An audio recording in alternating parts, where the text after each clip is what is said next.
3 months after my sister's wedding, 4 sworn statements lay side by side on the table in front of me. Each one had been signed by a different relative. Each one claimed to describe a different angle of the night I collapsed in front of 150 guests, and each one contained the exact same sentence. She knowingly mixed alcohol with her medication. The hearing room smelled faintly of old paper and burnt coffee. My father sat behind Chelsea with both hands folded over the silver head of his cane, his expression composed enough to pass for dignity if you did not know him.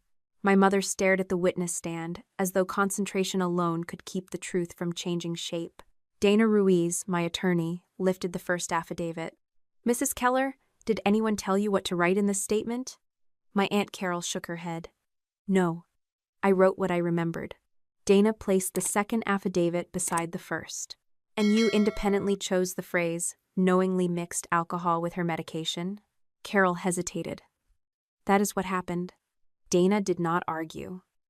She turned toward the court clerk, accepted a printed document, and placed it under the visualizer. The same phrase appeared on the screen. The file creation time was 3 hours before I took the first sip. Carol looked at the screen. Then she looked over her shoulder at my father. That was the moment I understood the hearing was not about whether my family had lied after I fell. It was about how much of my fall they had arranged before I ever entered the ballroom. Before I tell you how my sister turned her wedding into a trap, I hope you're doing well. Stay with me, because what happened after that first sip changed every relationship in my family, and please subscribe to the channel so you don't miss what came next. The morning of Chelsea's wedding had begun with Owen trying to strangle himself with a navy blue tie. He stood in front of the dark kitchen window, tugging the knot tighter with each failed attempt. Outside, late summer sunlight flashed across the roofs of the townhouses behind mine. Inside, the coffee maker clicked, the refrigerator hummed, and the knot under his chin leaned so far to one side that it looked almost intentional. "You're going to cut off your own air supply before we reach the resort," I said. "Maybe that's the goal." "Then it's not a very effective plan." He gave me a look that only a 15-year-old could manage, equal parts offense and reluctant amusement. I stepped behind him and loosened the knot, then placed his fingers where mine had been. "Cross the wide end over, bring it through, now pull. You always do this for me. You're almost 16. Eventually I have to let you leave the house without dressing you." He followed the steps, watching our reflections in the glass. He had Grant's dark eyebrows and Chelsea's gray eyes, though his face had grown sharper over the past year. When the knot finally settled into place, he did not move away. Chelsea asked if I wanted to stay at the resort tonight. The coffee maker gave one final hiss behind me. "What did you tell her?" "That I'd think about it." "Then that's still your answer." His shoulders tightened. "You're not going to say no?" "I'm going to ask who will be there, whether you'll have your phone, and whether you can leave whenever you want." "I haven't agreed to an overnight stay." "She said you'd do this. Ask practical questions. Make it sound dangerous." I leaned against the counter instead of stepping closer. Owen had lived with me for 6 years. I knew the difference between the silence that asked for comfort and the silence that asked for room. "Do you feel unsafe with her?" I asked. "No." "Do you feel pressured?" He looked down at the tie. "A little." "Then that matters. She said I should want to stay because she's my mother." "You can want time with her." "That doesn't mean every request becomes a good decision." He studied my face. "What if I decide I want to live with her someday?" The question hurt in a place I had spent years pretending was too mature to bruise. I let the pain stay mine. "Then we talk about what that would really look like," I said. "We ask hard questions, we make sure you're safe, and we listen to what you want." "You'd let me go?" "I wouldn't pretend it wouldn't scare me. But you never have to reject her to prove that you love me." His eyes lifted to mine. "Loving you doesn't give me the right to build a locked door around you." For several seconds, the only sound in the kitchen was the soft ticking of the clock over the pantry. Then he said, "What if she's right about you keeping things from me?" My fingers tightened around the edge of the counter. "What things?" "Things Dad said. Why he wanted me with you. Why Mom signed the guardianship papers." I had prepared answers for judges, therapists, school administrators, and social workers. None of them fit the way Owen was looking at me. "Your father left instructions," I said. "And a letter for you." His expression changed immediately. "You have a letter from Dad?" "Yes." "How long?" Since he died. The quiet between us hardened. And you never told me? He asked that you read it when you were old enough to understand everything around it. I plan to give it to you near your 16th birthday. That's 4 months away. I know. Do I get to decide whether I wait? There was no version of the truth that made me entirely right. You should have been told the letter existed, I said. I was wrong about that. Can I read it now? Not 10 minutes before we leave for your mother's wedding. After today, we'll sit down with Dr. Feld and a lawyer who represents you. You can read the letter, the guardianship papers, and anything else that belongs to your life. Everything? Everything I'm legally allowed to give you. He kept looking at me. You promise? I promise. He turned toward the window and adjusted the knot I had taught him to make. I still might want to stay tonight. I know. And you won't be mad? I may be worried. I may ask questions you don't like, but I will not make you pay for loving your mother. He nodded once, picked up the car keys from the counter, and held them out of my reach. I'm driving when I turn 16. We'll discuss that after you learn to tie a tie without threatening your own airway. He laughed. It was the last easy sound I heard that day.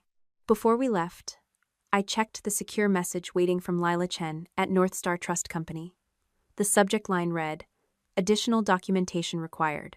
Grant's life insurance and the settlement from his workplace accident had been placed into a restricted trust for Owen. I did not control the money. My role was limited to confirming legitimate expenses and providing records when the trustee requested them. The new request was for $48,000 in family reunification services. 2 older disbursements also caught my attention. One was for a private education program Owen had never attended. The other described a therapeutic renovation at a house where he had never lived. Together, those 2 payments totaled $63,000. I called Lila. I need copies of the original submissions, I told her. The descriptions don't match Owen's care. Did you approve them electronically? I don't remember approving either one, and I did not submit the current request. Her voice became more formal. I'll flag the pending disbursement and send a supplemental document request to the vendor. Can you join a secure call Monday morning? Yes. Owen appeared in the doorway. Problem? Paperwork. He waited for more. I gave him none. At the time, I called that protection. Months later, I would have to admit that silence had become my favorite form of control. Hawthorne Ridge Resort sat beside a long blue lake 45 minutes outside Riverton. White chairs faced the water, hydrangeas framed the ceremony arch, and staff moved across the lawn with headsets and clipboards. Chelsea reached Owen before I had fully closed the car door. My handsome boy, she said, pulling him into a hug while her bridesmaid Paige filmed from a few feet away. Owen's arms stayed at his sides for 1 second too long before he hugged her back. A coordinator approached me with a bright professional smile. Owen's room is ready in the East Lodge. I haven't approved an overnight stay. Her smile faltered. Chelsea said it was settled. It isn't. Chelsea turned at the sound of my voice. Her bridal robe was white satin, her hair pinned beneath a veil that would be attached later. Marissa, please don't start. I'm not starting anything. I'm clarifying the plan. My mother hurried toward us before Chelsea could answer. You must be overheated, Elaine said, touching my arm. Where did you leave your bag? I'll get you a handkerchief. In the guest preparation room. She smiled. I'll take care of it. My father arrived next. Richard kissed my cheek without warmth. Whatever is happening with Monday's review, he murmured. Today is not the day to discuss money. I had not told him about Monday. I looked at him, but he was already greeting another guest. That was the first moment I considered leaving. Then Owen touched my elbow. Can I show you something? We walked behind the garden wall, away from the cameras. Chelsea gave me a family reunification plan, he said. She wants me to sign it tonight. What kind of plan? It talks about visits, counseling, school stuff. He hesitated. And support decisions. There was something about disbursements. Where is it? In the room they set up for me. I want to see it. His face closed. I heard the command in my own voice and forced myself to stop. What do you want to do? I asked. I want to see if she actually means any of this. That's fair, but don't sign anything. Keep your phone with you, and if anyone pressures you, call me. I already took pictures. Good. He did not tell me he had sent them to a youth advocate he had met through school. That decision would later protect him in a way none of us expected. The ceremony passed without incident. By the reception, I had almost convinced myself I had overreacted. At the bar, I ordered a rosemary citrus mocktail. The bartender repeated the order and set the ticket beside the register. The glass came with a lime wheel and a paper coaster stamped with the resort logo. I finished it during the speeches. Chelsea appeared beside me 10 minutes later. She glanced at the empty glass, then held out another drink. Relax, it's a happy day. Is that the rosemary mocktail from the bar? Exactly. You looked like you needed another one. The garnish looked right, the color looked right, the glass did not have the resort coaster, but I noticed that only after I had taken a sip. The drink tasted sweeter than the first one, with a bitter edge under the citrus. Chelsea watched me swallow. A guest stepped between us to congratulate her. Music rose from the dance floor. Owen was across the room near my parents, answering something my father had asked. About 10 minutes later, the lights above the tables began to smear at the edges. I set my hand flat against the linen. The floor moved beneath my chair. I tried to stand and immediately sat back down. Someone asked if I was all right. I opened my mouth, but my tongue felt too heavy to shape the answer. Across the room, Owen turned toward me. I tried to say his name. The glass slipped sideways under my fingers without falling. Chelsea reached me just as my knees gave way. For one brief second, I thought she was catching me. Instead, she leaned across my body, closed her hand around the stem of the glass, and pulled it behind her skirt. The last thing I saw before the room went black was my sister carrying the glass away. I woke to the taste of metal and the steady pressure of a blood pressure cuff tightening around my arm. For several seconds, I could not understand why the ceiling above me was white instead of painted with the gold trim from the resort ballroom. My mouth felt dry enough to crack. A dull ache pressed behind my eyes, and every movement seemed to arrive a second after I made it. A nurse stood beside the bed, adjusting the line taped to the back of my hand. "Marissa, can you tell me where you are?" I tried to answer, but my voice came out rough. "The hospital. Do you know what day it is?" "Sunday," she nodded. "You came in late last night. You've been in observation." The word "last night" opened the memory in pieces. Chelsea holding out the second glass. The bitter edge beneath the citrus. Owen across the room. My knees folding. Chelsea's hand closing around the stem. "Where's Owen?" "He isn't here," the nurse said. "Your mother and sister said he went home with family." "What family?" "I don't have that information." I pushed myself higher against the pillows, and the room tilted hard enough that I had to close my eyes. "Please don't stand yet," she said. "The doctor will be back soon." A man in navy scrubs entered several minutes later and introduced himself as Dr. Brennan. He asked me to repeat my name, the date, and what I remembered drinking. "A mocktail," I said. "Rosemary and citrus." I ordered the first one from the bar. My sister gave me the second. "Did she tell you it contained alcohol?" "No." "Did you take any medication yesterday?" "No." He checked the chart before answering my next question. "Your blood work showed alcohol and a substance consistent with one of your prescribed medications."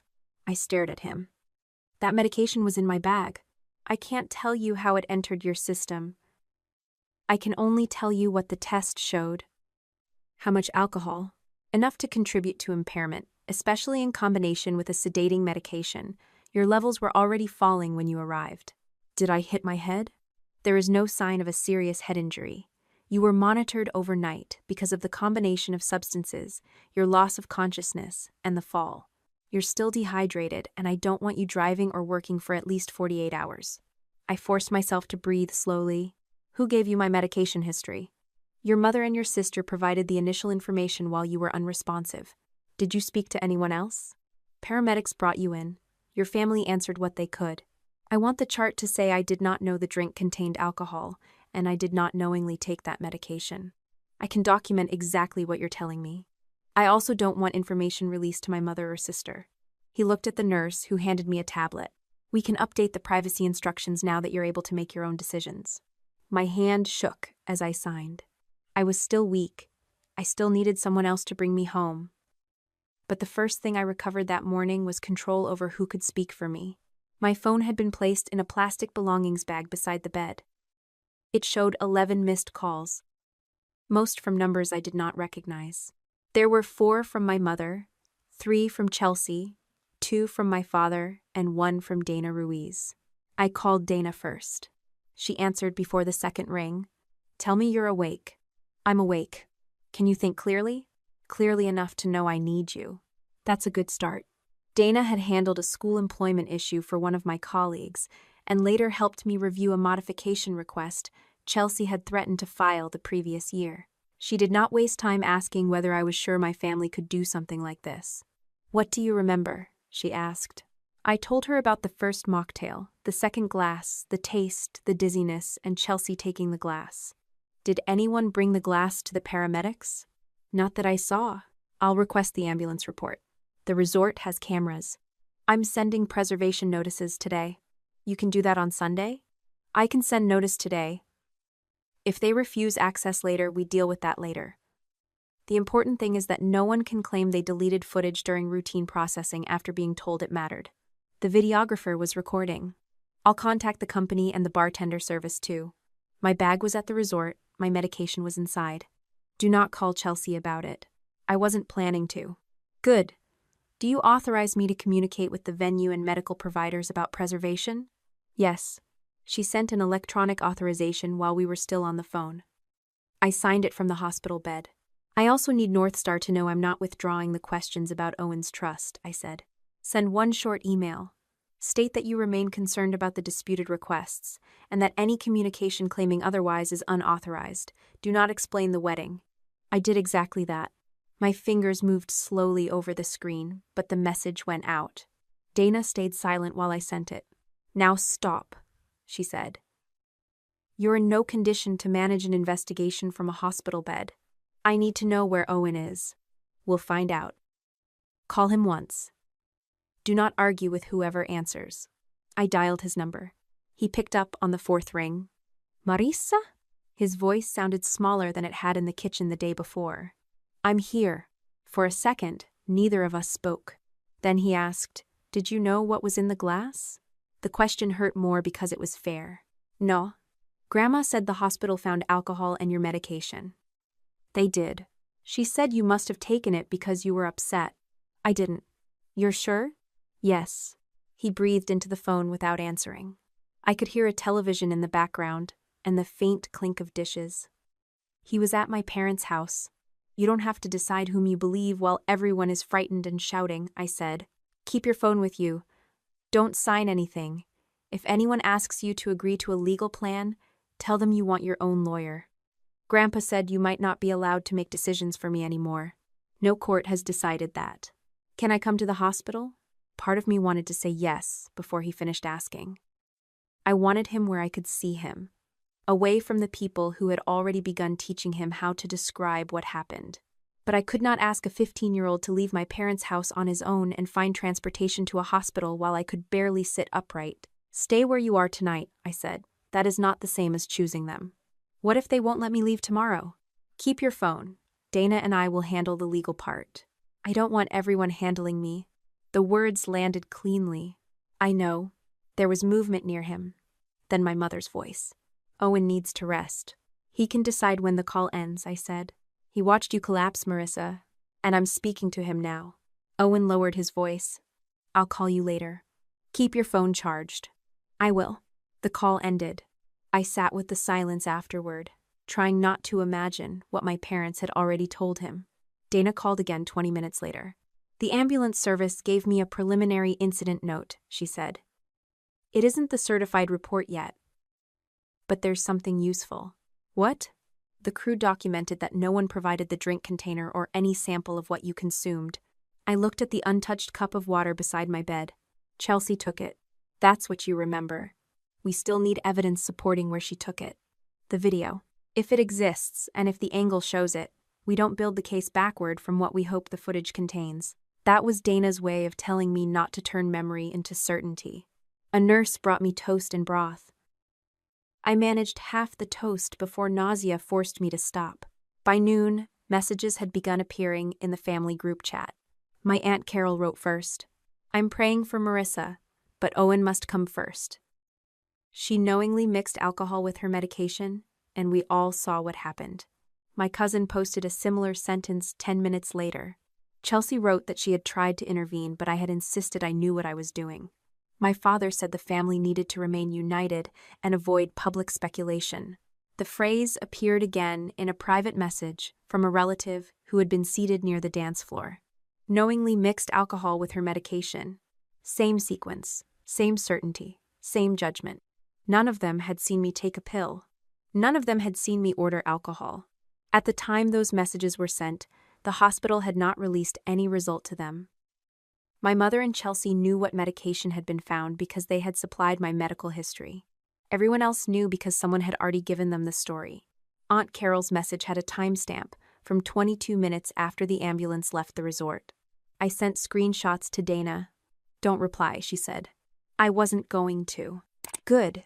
The repeated wording matters more if no one has a chance to revise it after you challenge them. There were also public posts from 2 guests.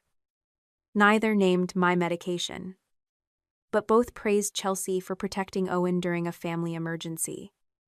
One described me as intoxicated. Another said the bride had remained calm after a relative caused a scene. Chelsea had wanted witnesses. By Sunday afternoon, she had given them captions. My friend Nora arrived after lunch with a change of clothes and the expression she usually reserved for parents who shouted at school staff. "The resort finally released your bag," she said. They gave it to one of Dana's investigators, and he brought it downstairs. She placed it on the chair beside my bed. The zipper was closed. My wallet and keys were still inside. So was the blue-labeled prescription bottle. I held it in my palm. The pharmacy label showed the original quantity. I used the medication rarely and kept a simple note in my phone whenever I took it because I did not want to forget a dose during stressful weeks. The number left in the bottle did not match my log. It was short by several tablets. I did not tell Nora that this proved Elaine had taken them. It did not. It proved only that pills were missing and that my bag had been outside my control. Then I found my mother's white linen handkerchief folded inside the inner pocket. Nora frowned. "Was that yours?" "No." "Does your mother usually put things in your bag?" "Not without asking." I photographed the bottle, the label, the inside of the bag, and the handkerchief without moving anything else. Dana had already told me not to treat a clue like a conclusion. The handkerchief placed Elaine near the bag. The resort's key records and cameras would have to do the rest. Dr. Brennan discharged me shortly after 3. Nora drove me home. I spent the ride with the seat reclined and my eyes closed because every turn made my stomach roll. My townhouse looked exactly as it had the morning before. Owen's cereal bowl was still in the drying rack. His backpack sat beside the stairs. The navy tie he had nearly strangled himself with was not there. He was not there either. Dana arrived just before 5 with a folder and 2 cups of tea. "I need you to read something," she said. She placed a draft petition on the kitchen table. The document asked the court to terminate or severely restrict my guardianship and appoint my father as temporary guardian. Chelsea was not asking to be appointed immediately. Richard was presented as the stable, neutral bridge while she reunified with Owen. The petition described months of concern about my anxiety, my medication, my supposedly controlling behavior, and my refusal to support Owen's bond with his mother. Then it described the wedding. It claimed I had consumed alcohol while using prescription medication, rejected assistance, and created a medical emergency in front of Owen. "They haven't filed this yet?" I asked. "They plan to file tomorrow morning." "It's Sunday. How did they prepare all of this?" "They had help." Dana pointed to the document properties printed on the last page. The file name included the words, "Emergency Guardianship Draft." The creation date was from the previous Monday, a week before the wedding. "It could be a template," I said. "It could. Metadata alone isn't enough. We'll need the original server record, revision history, and whoever drafted it." I turned back to the section about the wedding. Some details could have been added after I fell. The structure could not have been. The requested temporary guardian had already been named. The allegations about my medication were already organized. The language about Owen needing immediate protection was already in place. Then I saw a phrase in the section describing my supposed pattern of instability. knowingly combined alcohol with prescribed medication. Not exactly the same sentence, but close enough to explain where the others had learned it. They were expecting me to drink, I said. Dana did not answer immediately. We know they were preparing for some incident involving alcohol and medication, she said. We do not yet know who knew what, or how far the plan went. I looked toward the stairs. That morning, Owen's door had been open. Now the house felt sealed. My family had not watched me collapse and decided I was unfit. They had written the accusation first. Then they had waited for me to fall into it. Chelsea filed the petition at 8:12 on Monday morning. Dana called me before I finished reading the first page. It's verified, she said. Chelsea signed under oath that the allegations are true. I was sitting at my kitchen table with a glass of water, 2 pieces of dry toast, and the blue prescription bottle sealed inside a clear evidence bag Dana had given me.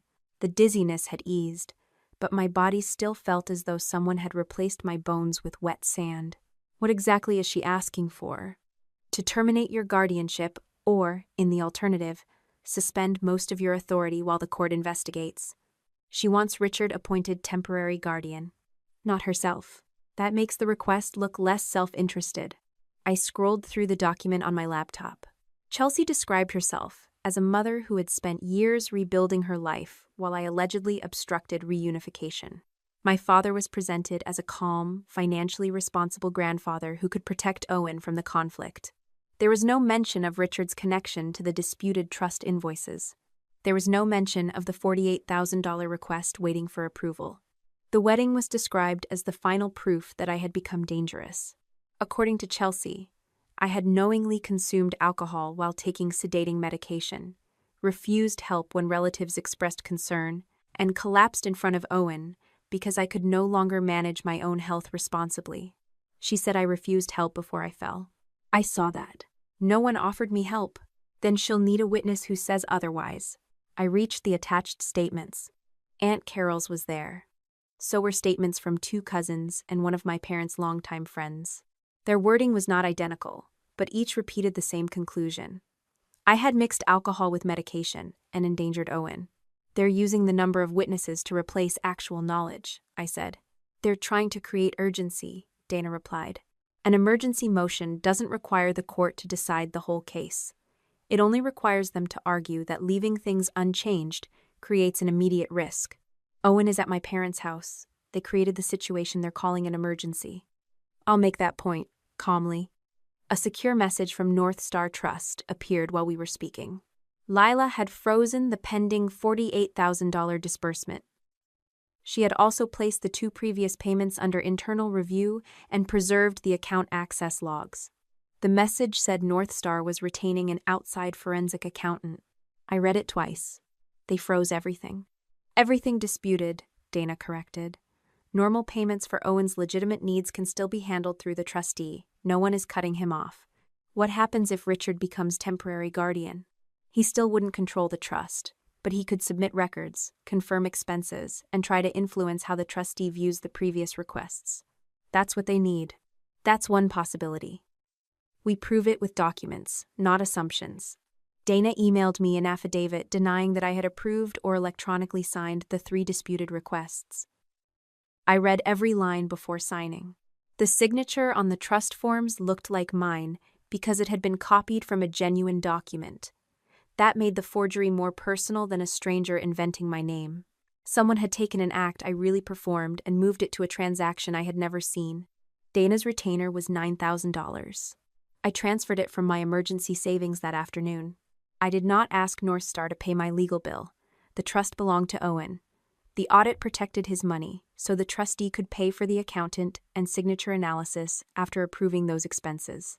Defending my position as guardian was my responsibility, unless the court later ordered someone else to reimburse part of it. The transfer reduced my savings to a number that made my stomach tighten. Then I remembered the $48,000 invoice Chelsea expected someone else to approve without question. $9,000 bought me the right to ask questions in a room where my family had already written the answers. The emergency review took place Wednesday afternoon by video conference. Dana sat in her office. I joined from home because Dr. Brennan had not yet cleared me to return to work. Chelsea and my parents appeared together from their attorney's conference room. Owen was not on screen. The judge had reviewed the petition, the medical discharge summary, my affidavit, and Dana's preliminary response. She made it clear within the first few minutes that she was not deciding whether Chelsea's accusations were true. She was deciding what arrangement created the least immediate disruption while evidence was collected. Chelsea's attorney argued that my collapse showed impaired judgment and that Owen should remain with Richard until a full hearing. Dana replied that no evidence showed I knowingly consumed alcohol or medication. She pointed out that I had been discharged, had medical restrictions only for a short recovery period, and remained legally responsible for Owen. Then she addressed the trust. My client is willing to stipulate that no family member, including Miss Vale herself, submit or approve any disputed trust request while the trustee conducts its review. Chelsea turned toward her attorney. Richard's expression changed for less than a second. Dana had removed the excuse that they needed temporary authority to protect Owen's money. The judge did not terminate my guardianship. She did not appoint Richard temporary guardian. She also did not order Owen returned to my home that afternoon.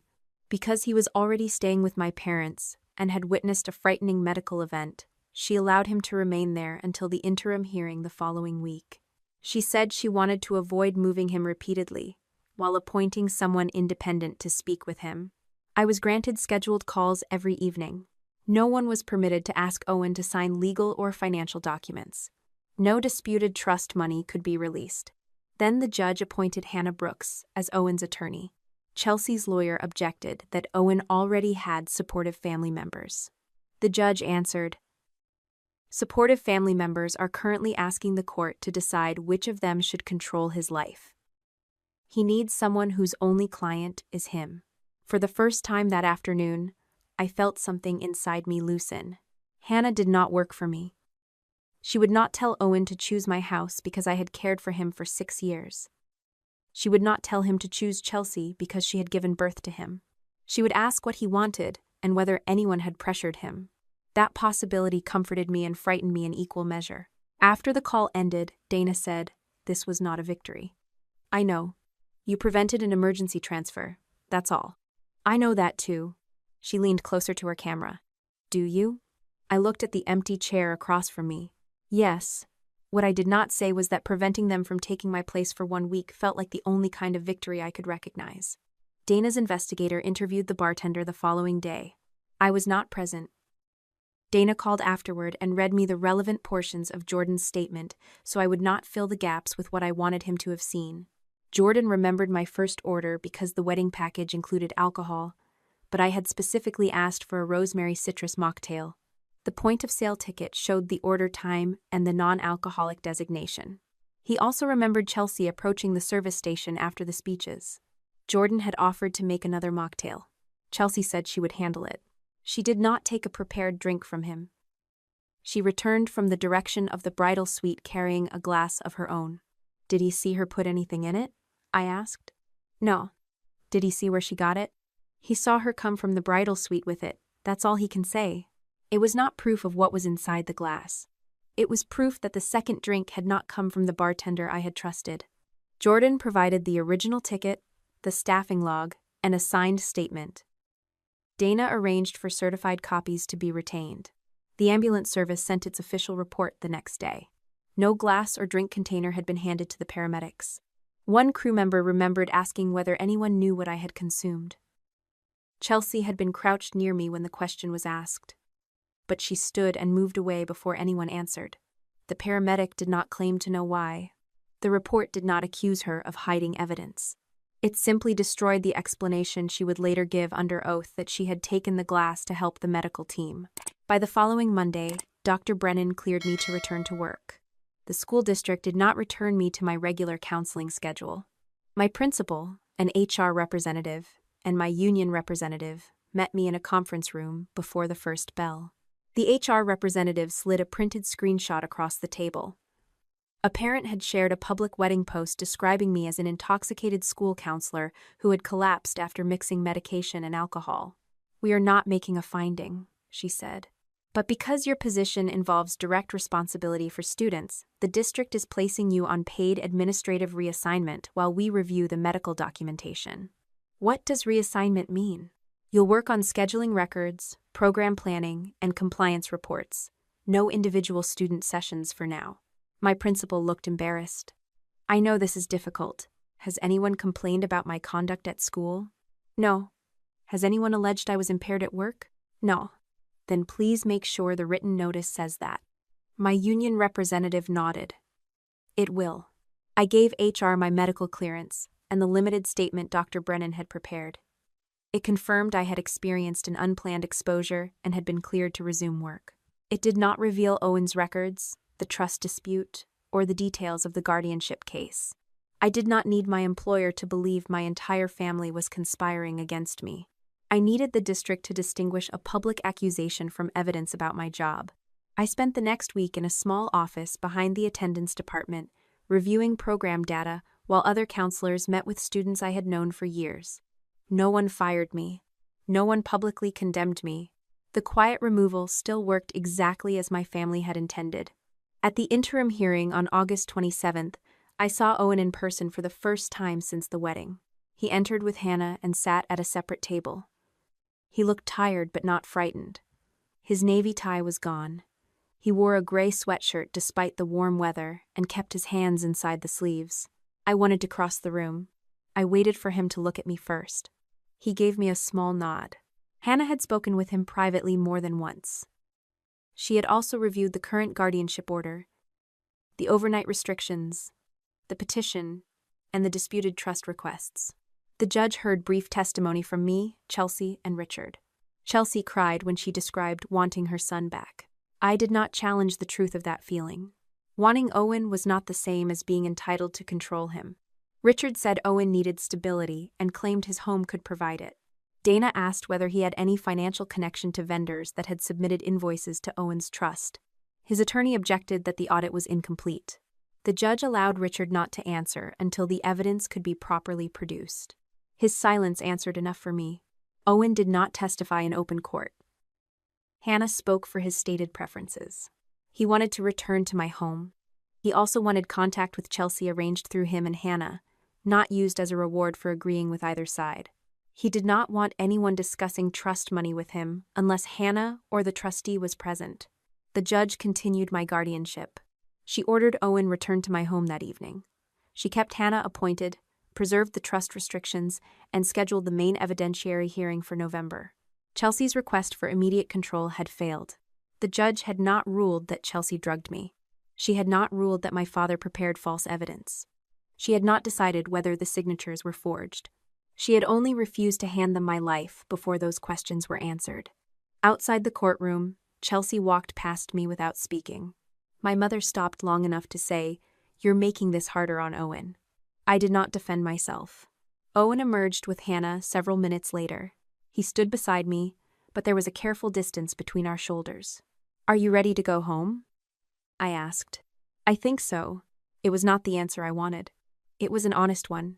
We had almost reached the elevator when Hannah called my name. "There's one more issue."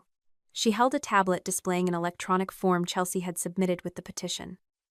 The document claimed Owen supported immediate reunification and agreed to Richard serving as temporary guardian. At the bottom was an electronic signature bearing Owen's name. "I didn't sign that," he said. Chelsea's attorney had argued that a teenager might forget clicking an online form. Hannah turned to Owen. "Tell her what you showed me." He pulled out his phone. Before the wedding, Chelsea had sent him a different version of the reunification plan. Owen had photographed every page. Then, because the section about disbursements made him uneasy, he had emailed the pictures to a youth advocate he knew through school. The original photographs had timestamps. The advocate's email server preserved the date. The version Owen received did not contain the statement supporting Richard as temporary guardian. It had been added later. I looked at him. "Why didn't you tell me you sent it?" "Because I wanted one thing that didn't belong to any of you." There was no accusation in his voice. That made it harder to hear. Hannah said the original copy would be preserved through her office. Owen would not have to hand his phone to me, Chelsea, or my father. For the first time, Owen had evidence they did not know he possessed. Owen came home with one backpack, one duffel bag, and the careful politeness of a guest who did not know how long he was staying. I wanted to take the bags from him. I wanted to ask whether my parents had frightened him, whether Chelsea had pressured him, whether he had believed any of the things they said about me. Instead, I opened the door wider. Your room is the way you left it. I figured, there's food in the fridge. Okay. He carried his own bags upstairs. For 6 years, Owen had filled the townhouse with small sounds I barely noticed until they were gone. Cabinet doors closing too softly, music leaking beneath his bedroom door, the refrigerator opening after midnight. That evening, each sound returned separately, without the ease that used to connect them. He ate dinner at the kitchen counter instead of the table. I did not ask him to sit closer. The following morning, Hannah called and asked me to come to her office without Owen. Her office was on the second floor of a brick building across from the county courthouse. The waiting room had 2 chairs, a water dispenser, and a shelf of children's books, meant for clients younger than Owen. Hannah placed a printed copy of Chelsea's reunification plan on the table between us. This is the version Owen photographed before the wedding, she said. I reached for it. She kept one hand on the first page. I can show you the sections relevant to the guardianship petition and the trust. I cannot give you his private messages or everything he told the youth advocate. I'm his guardian. And I'm his attorney. The correction was calm. It still irritated me. I let go of the page. Show me what you can. The document began with language about rebuilding family relationships, counseling, and a gradual increase in visits. None of that was unusual. The financial section was. It described Chelsea as Owen's proposed primary caregiver and stated that she should participate in confirming educational, therapeutic, and support expenses. Another paragraph said Owen supported giving his mother a role in disbursement-related family decisions. His signature would not have changed the trust. North Star would still have controlled the money, and no document written by Chelsea could override the trust instrument. But the plan could have been attached to her court petition as proof that Owen wanted her involved in his care and expenses. She wanted to use his signature to support the petition. I said, that is how it appears. And once she had a new court order, she would submit the invoices again. Hannah folded her hands. That is a possibility. It is not yet a proven fact. The phrase sounded like Dana. I looked at the bottom of the page. Did Owen understand what he was signing? He understood enough to feel uncomfortable. Why did he contact the youth advocate instead of me? You would need to ask him. He thought I would take the phone. I don't know what he thought. Hannah turned the page toward herself. What I do know is that he wanted one adult outside the family to have a copy. That was a sensible decision. I heard the unspoken part. He had not trusted me to remain outside the conflict. I wanted to defend myself.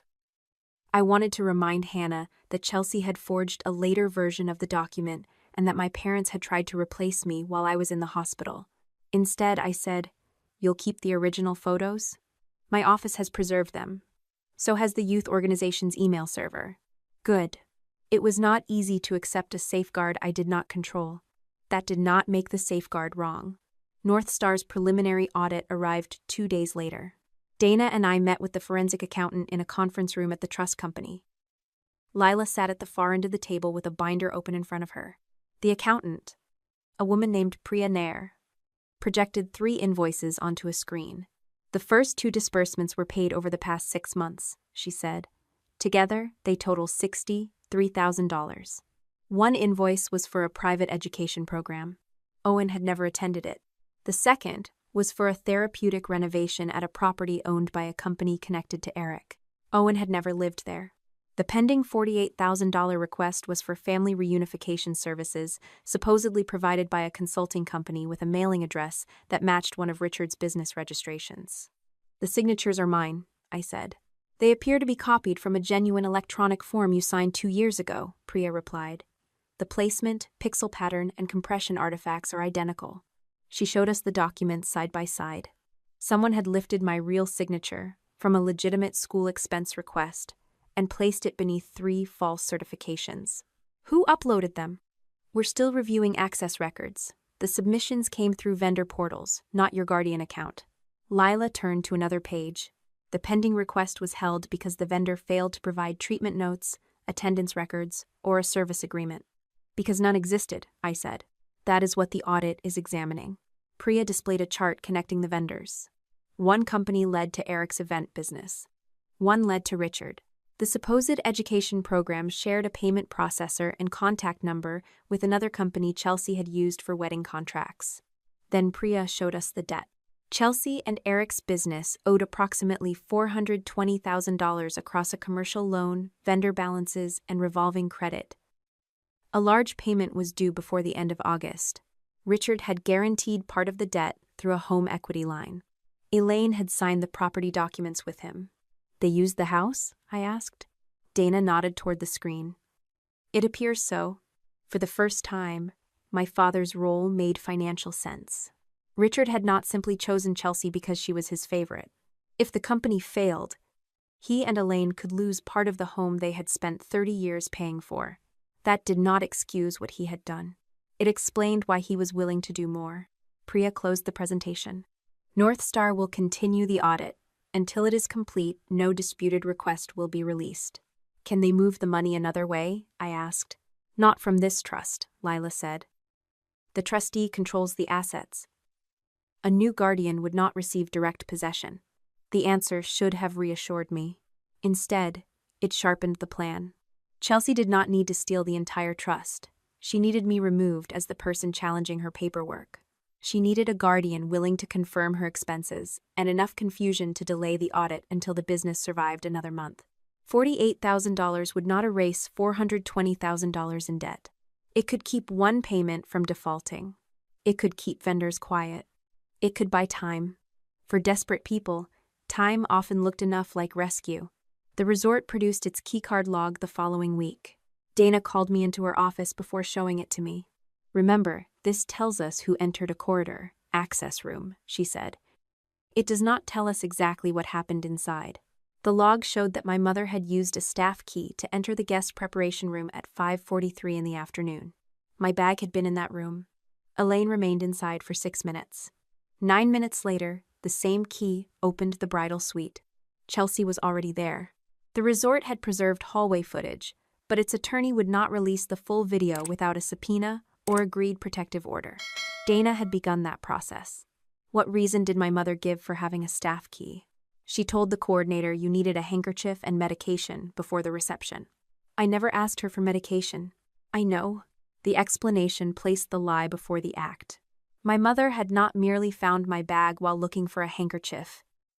She had created a reason to enter the room and mentioned medication to someone who might later remember it.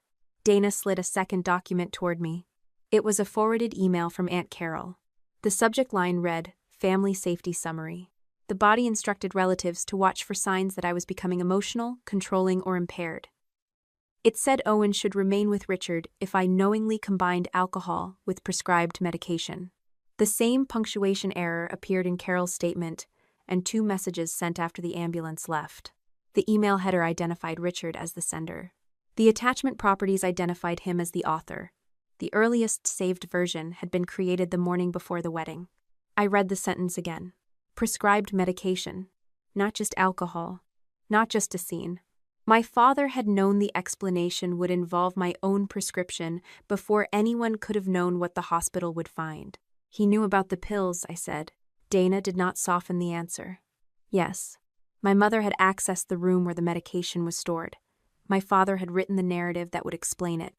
Chelsea had carried the replacement drink to me. Their roles were beginning to separate. Richard designed the story. Elaine obtained access. Chelsea delivered the result in front of the witnesses they had prepared. The hallway video would later show movement. The email already showed knowledge. That night, I waited until Owen had finished dinner before I asked whether we could talk. He stayed at the kitchen counter, turning a bottle cap between his fingers. Hannah showed me the parts of the reunification plan related to the case, I said. His hand stopped. She wasn't supposed to show you my messages. She didn't. What did she show you? The sections about expenses and the version submitted to court. He nodded, without looking at me. You were right not to sign it. I know. The answer carried more anger than pride. I sat on the stool across from him. I also want to talk about your father's letter. You said I could read it. I said we would go through it with Dr. Feld and Hannah. That's not the same thing. No, it isn't. When? I want to make sure you're prepared. He laughed once, without humor. You keep saying that. It contains information about your mother and the guardianship. So does the court case everyone keeps filing about me. This is different. Because you decide it is? I felt the fear rise before I recognized it. Chelsea had already contacted him twice, through messages that were supposed to be limited to scheduling. She had told him I was using the trust investigation to keep him away from her. My father had asked him to remember who his real family was. Every part of me wanted to close the door before they could pull him through it. I think contact with Chelsea should stop until the hearing, I said. His face changed. What? She tried to get you to sign a document about money. A false version was submitted under your name. Until we know what else she's doing, contact is not safe. So, you're deciding again. I'm trying to protect you. From talking to my mother? From being manipulated. You think I can't tell when she's lying? I think adults with lawyers and financial pressure can manipulate anyone. That includes you. The words struck harder because he was not shouting. I am not asking you for money. No. You just keep deciding what I'm allowed to know and who I'm allowed to talk to. I said we would give you the letter. When you think I'm ready. With support. When you think I'm ready, he repeated. I reached for patience and found fear instead. I'm asking Hannah to request temporary no contact. Owen pushed away from the counter. You told me before the wedding I didn't have to reject her to prove I loved you. This isn't about proving anything. It sounds like I only get to choose when you like the choice. That isn't fair. Neither is having every adult call control protection. He left the kitchen before I could answer. I called Hannah the next morning. I want you to seek a temporary no-contact order, I said.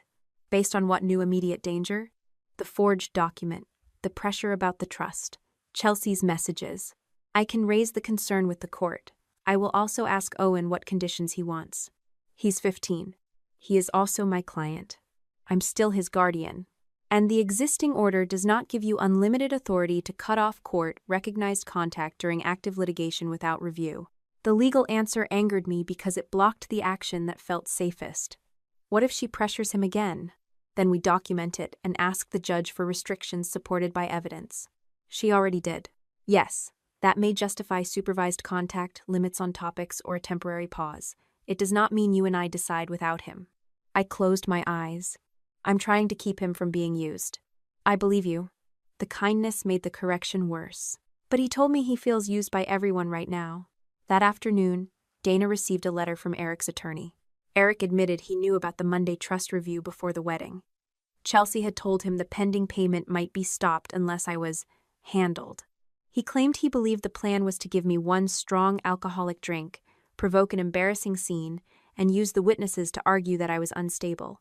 He denied knowing Chelsea intended to use my prescription medication. Do you believe him? I asked Dana. I believe his interests are starting to separate from Chelsea's. That wasn't my question. It is the only answer we have right now. The calendar record showed Eric had forwarded the Monday meeting notice to Chelsea.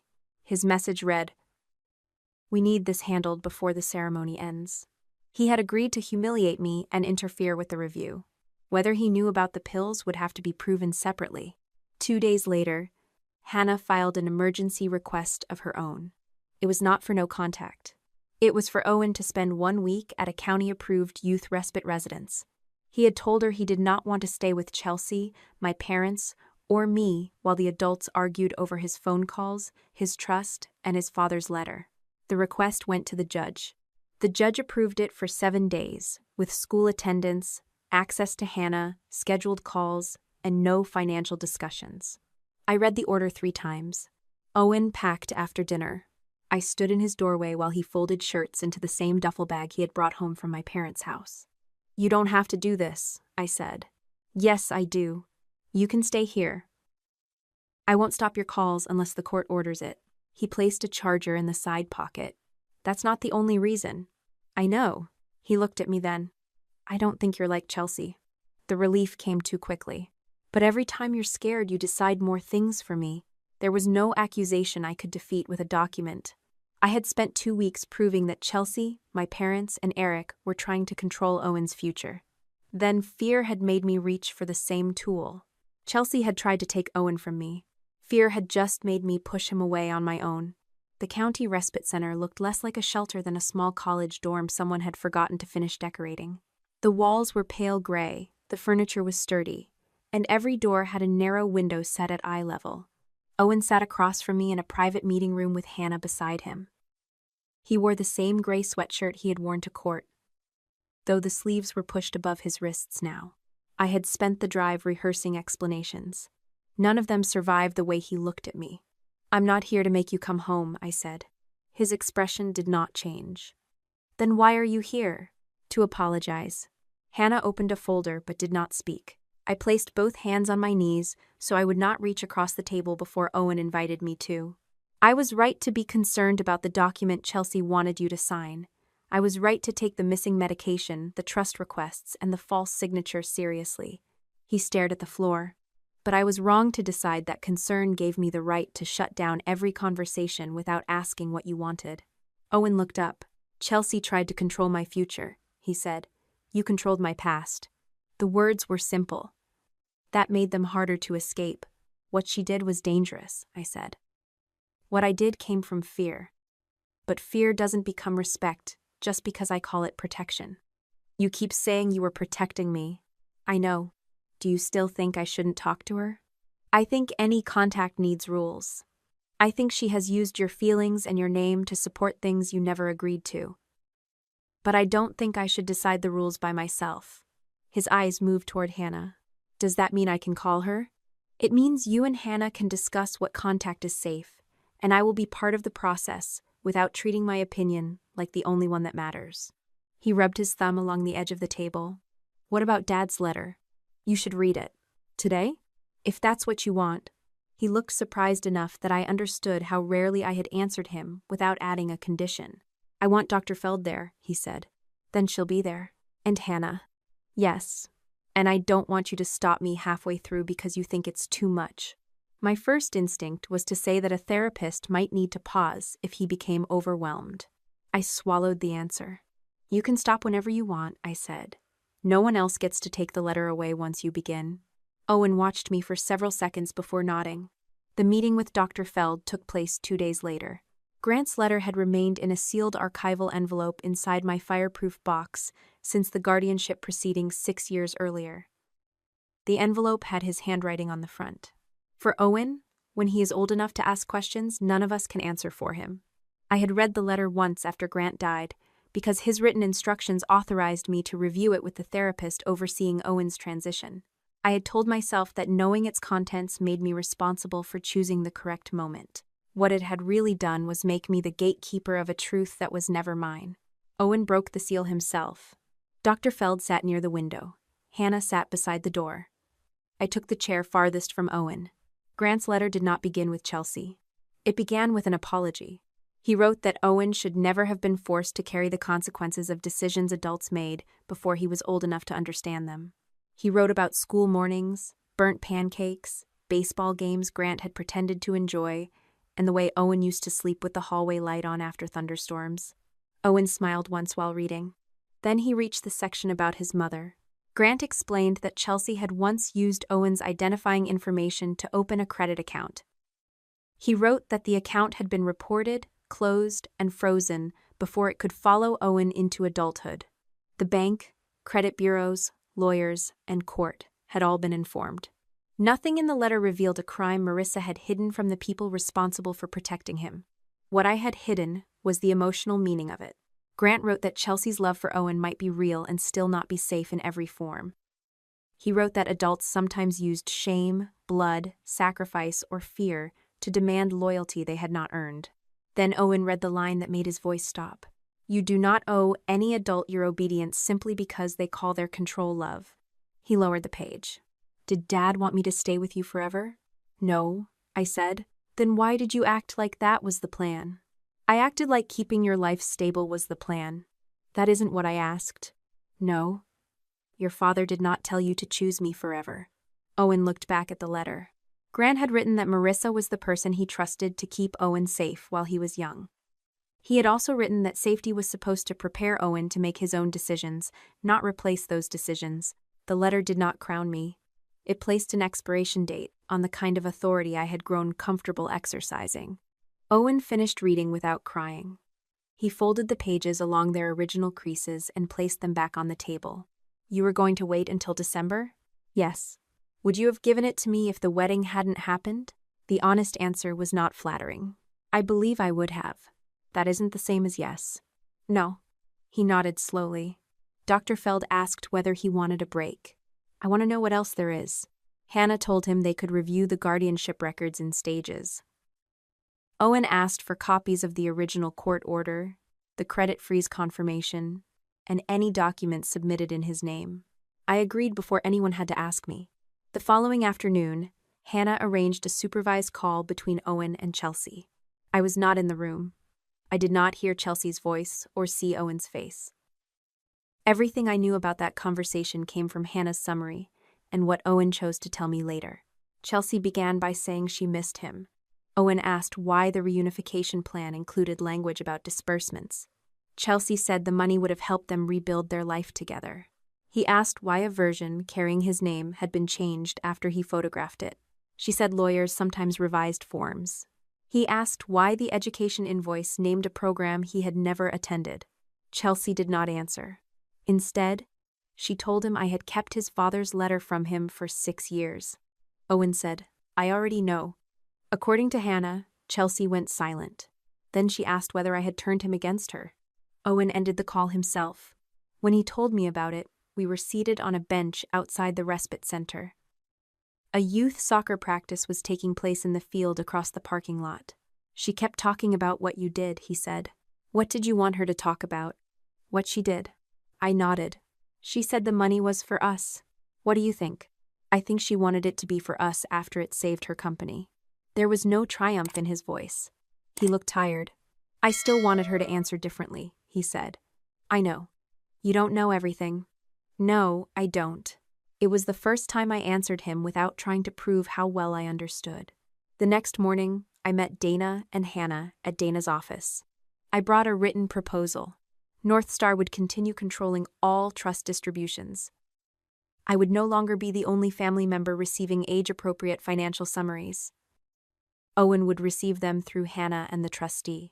I would not ask the court for unlimited authority to stop contact between Owen and Chelsea. Any restriction would require evidence of a new danger. Owen's input and review by Hannah, or the court. Hannah would remain Owen's attorney throughout the guardianship dispute. Dana read the proposal twice. You understand this limits your authority even if you win the petition? Yes. You may disagree with decisions Hannah supports. I already do. That isn't the same as living with it. I know. Dana placed the pages on the desk. Why are you doing this now? Because if the only way I can keep Owen is by controlling the information, the money, and the people he speaks to, then Chelsea and I are arguing over who gets to own him. Hannah studied me. He may still make decisions you think are wrong. I made decisions I thought were right and still hurt him. The admission did not solve anything. It was a better foundation than certainty. 2 days before Owen's respite placement ended, Paige Monroe called me. I almost ignored the number because I did not recognize it. Marissa, it's Paige, Chelsea's bridesmaid. I know who you are. Her breath caught. I need to ask you something. Go ahead. Did your lawyer contact Aunt Carol? Yes. Chelsea said you threatened her into changing her statement.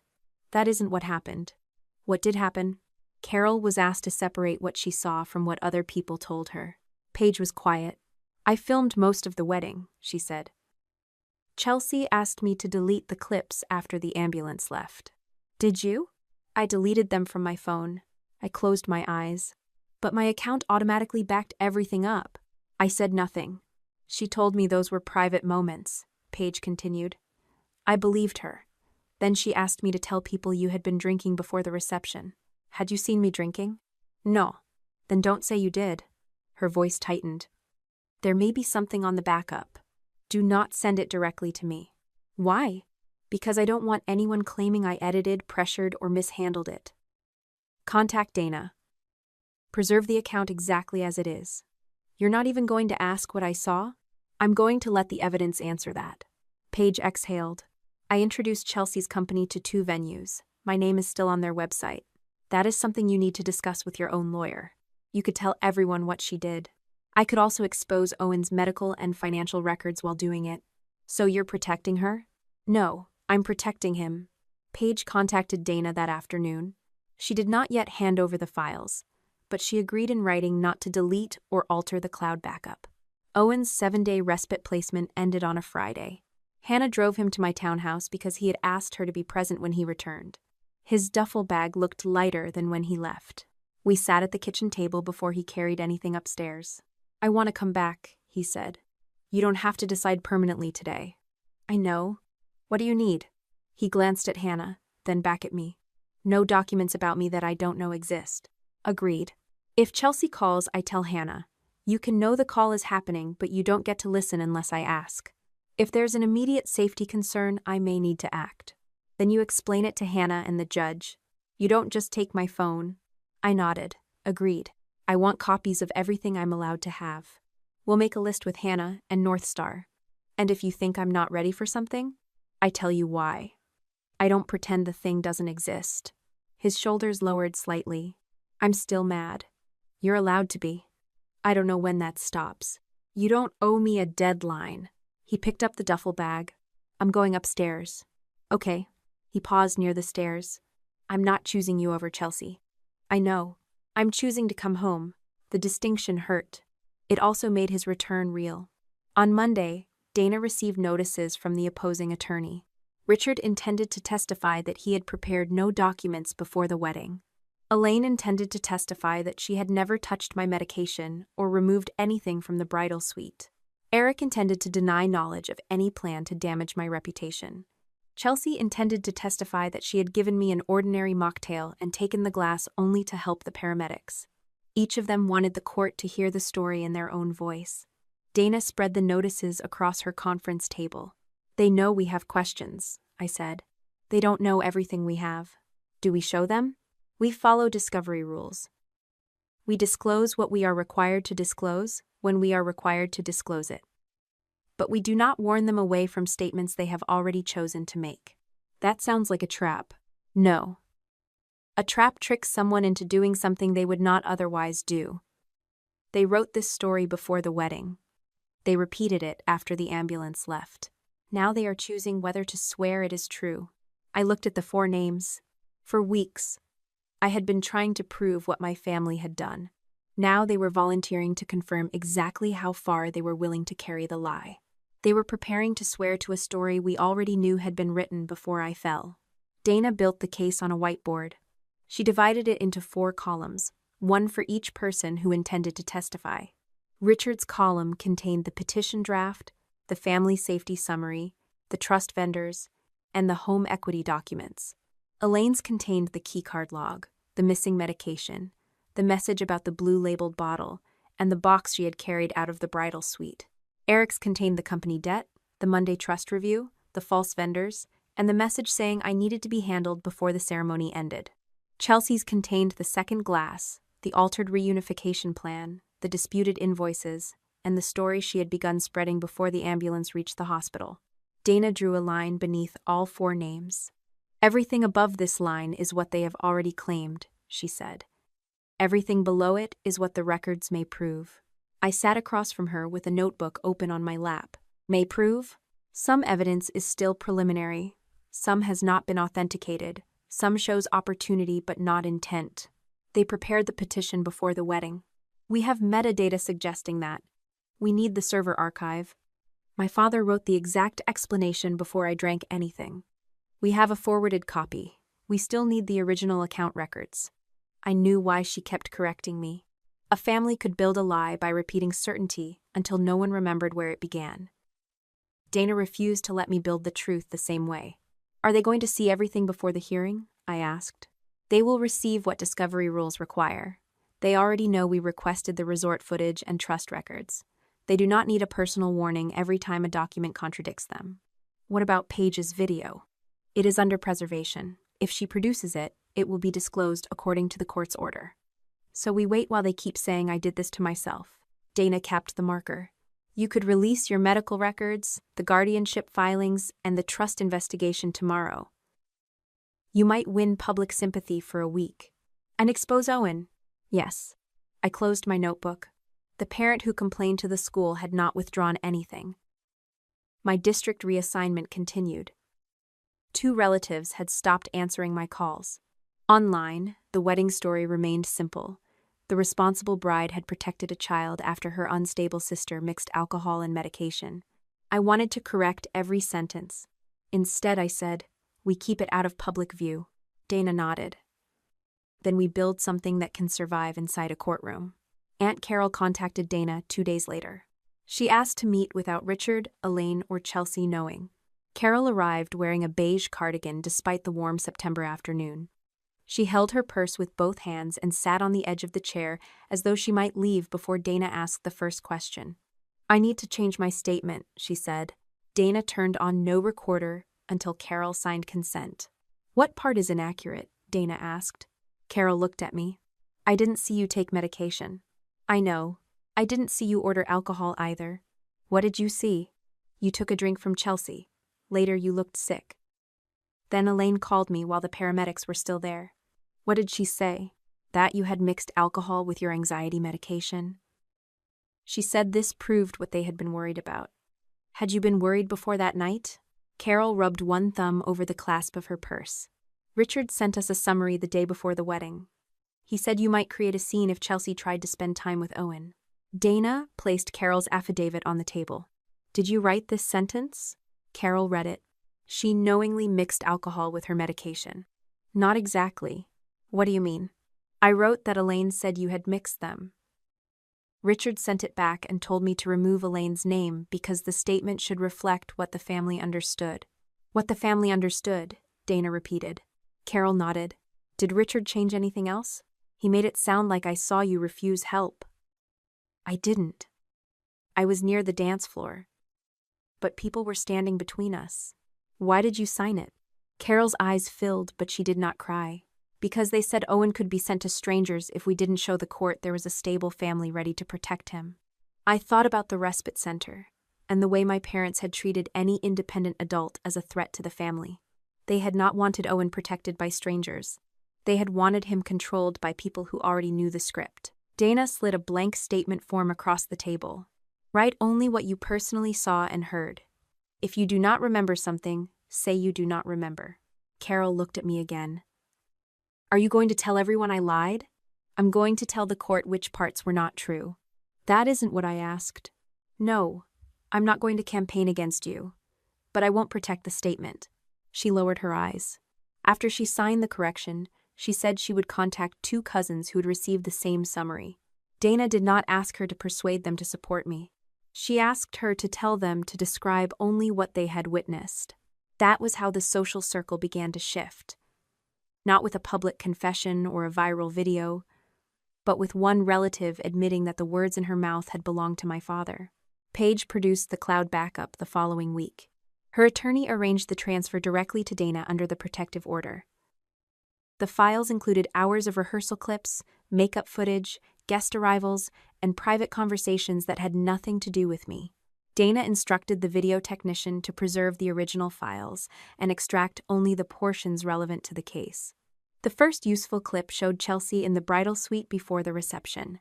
Paige was filming her adjusting her earrings. Chelsea looked toward the open door and asked, "Can the camera by Marissa's table see the bar?" Paige laughed. "Why?" "I want her reaction during the toast." "What reaction?" Chelsea smiled at her reflection. "Just keep filming if anything happens." The clip ended there. It did not show medication. It did not mention the trust. It showed that Chelsea had considered the camera angle before bringing me the second drink. Another clip began after the ambulance left. The image shook as Paige walked through the service corridor. Chelsea stood near the bridal suite with Eric and my mother. The original audio was muffled by music and voices from the ballroom. Paige's attorney agreed to allow a certified audio technician to improve clarity without altering the source. Until that work was complete, Dana would not tell me what she thought she heard. Paige removed her name and photograph from Chelsea's company website that week. She also contacted 2 venues she had introduced to the business and said she could no longer recommend the company while its accounting records were under investigation. She did not mention my medication. She did not send them the wedding footage. The consequences began with her own professional decision, not with my private records. Eric requested a meeting through his attorney. He arrived alone except for counsel, and looked older than he had at the wedding. His wedding ring remained on his hand, though he turned it repeatedly while we spoke. Dana began with a warning. This is not an immunity negotiation. Nothing my client says can promise you protection from civil or criminal consequences. I understand. Then tell us what you knew. Eric looked at me. Chelsea said you were trying to block the trust payment because you wanted to keep Owen dependent on you. I had asked for supporting documents. That isn't how she described it. What did she ask you to do? Nothing physical. She said you would be tense at the wedding and that one real drink might loosen you up enough to show everyone what you were like when you lost control. You agreed to give me alcohol without telling me? He looked down. I agreed not to interfere. Dana spoke before I could. Did you know Chelsea intended to use prescription medication? No. Did you know Richard had prepared a statement mentioning medication? No. Did you know a petition had been drafted? I knew they were considering an emergency filing. I didn't see it. What did you mean when you wrote that Monday's meeting needed to disappear? Eric pressed his lips together. Our loan payment was due before the end of the month. If the pending trust request was denied and the previous invoices were audited, the lender would know our revenue records were false. So you needed Marissa unable to complete the review. For a few days, maybe a week. You understood the wedding incident would be used against her guardianship? Yes. The words settled between us. Eric had not known about the medication. He had still agreed to make me look impaired in front of 150 witnesses so that my family could use my humiliation in court. Why come forward now? I asked. Because Chelsea told me the hospital result came from something you took yourself. Then I saw messages between her and your father. What messages? She asked whether Elaine had found the right bottle. Dana's posture changed. Do you have those messages? They were on a shared tablet connected to Chelsea's account. I photographed them. Where is the tablet? At the house. Do not touch, reset, or remove it, Dana said. Your lawyer will arrange preservation.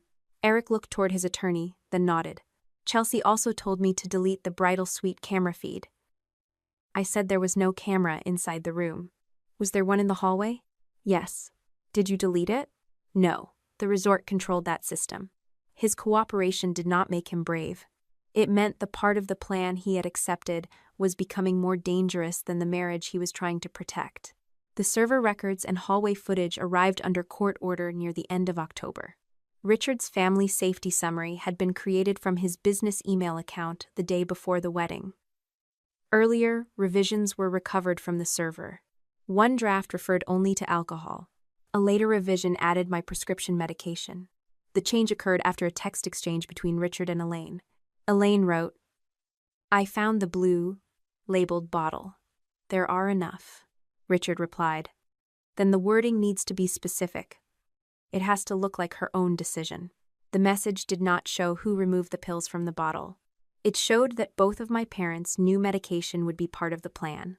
The hallway footage filled in the movement. At 5:43, Elaine entered the guest preparation room using the coordinator's staff key. She left 6 minutes later with one hand closed around something too small for the camera to identify.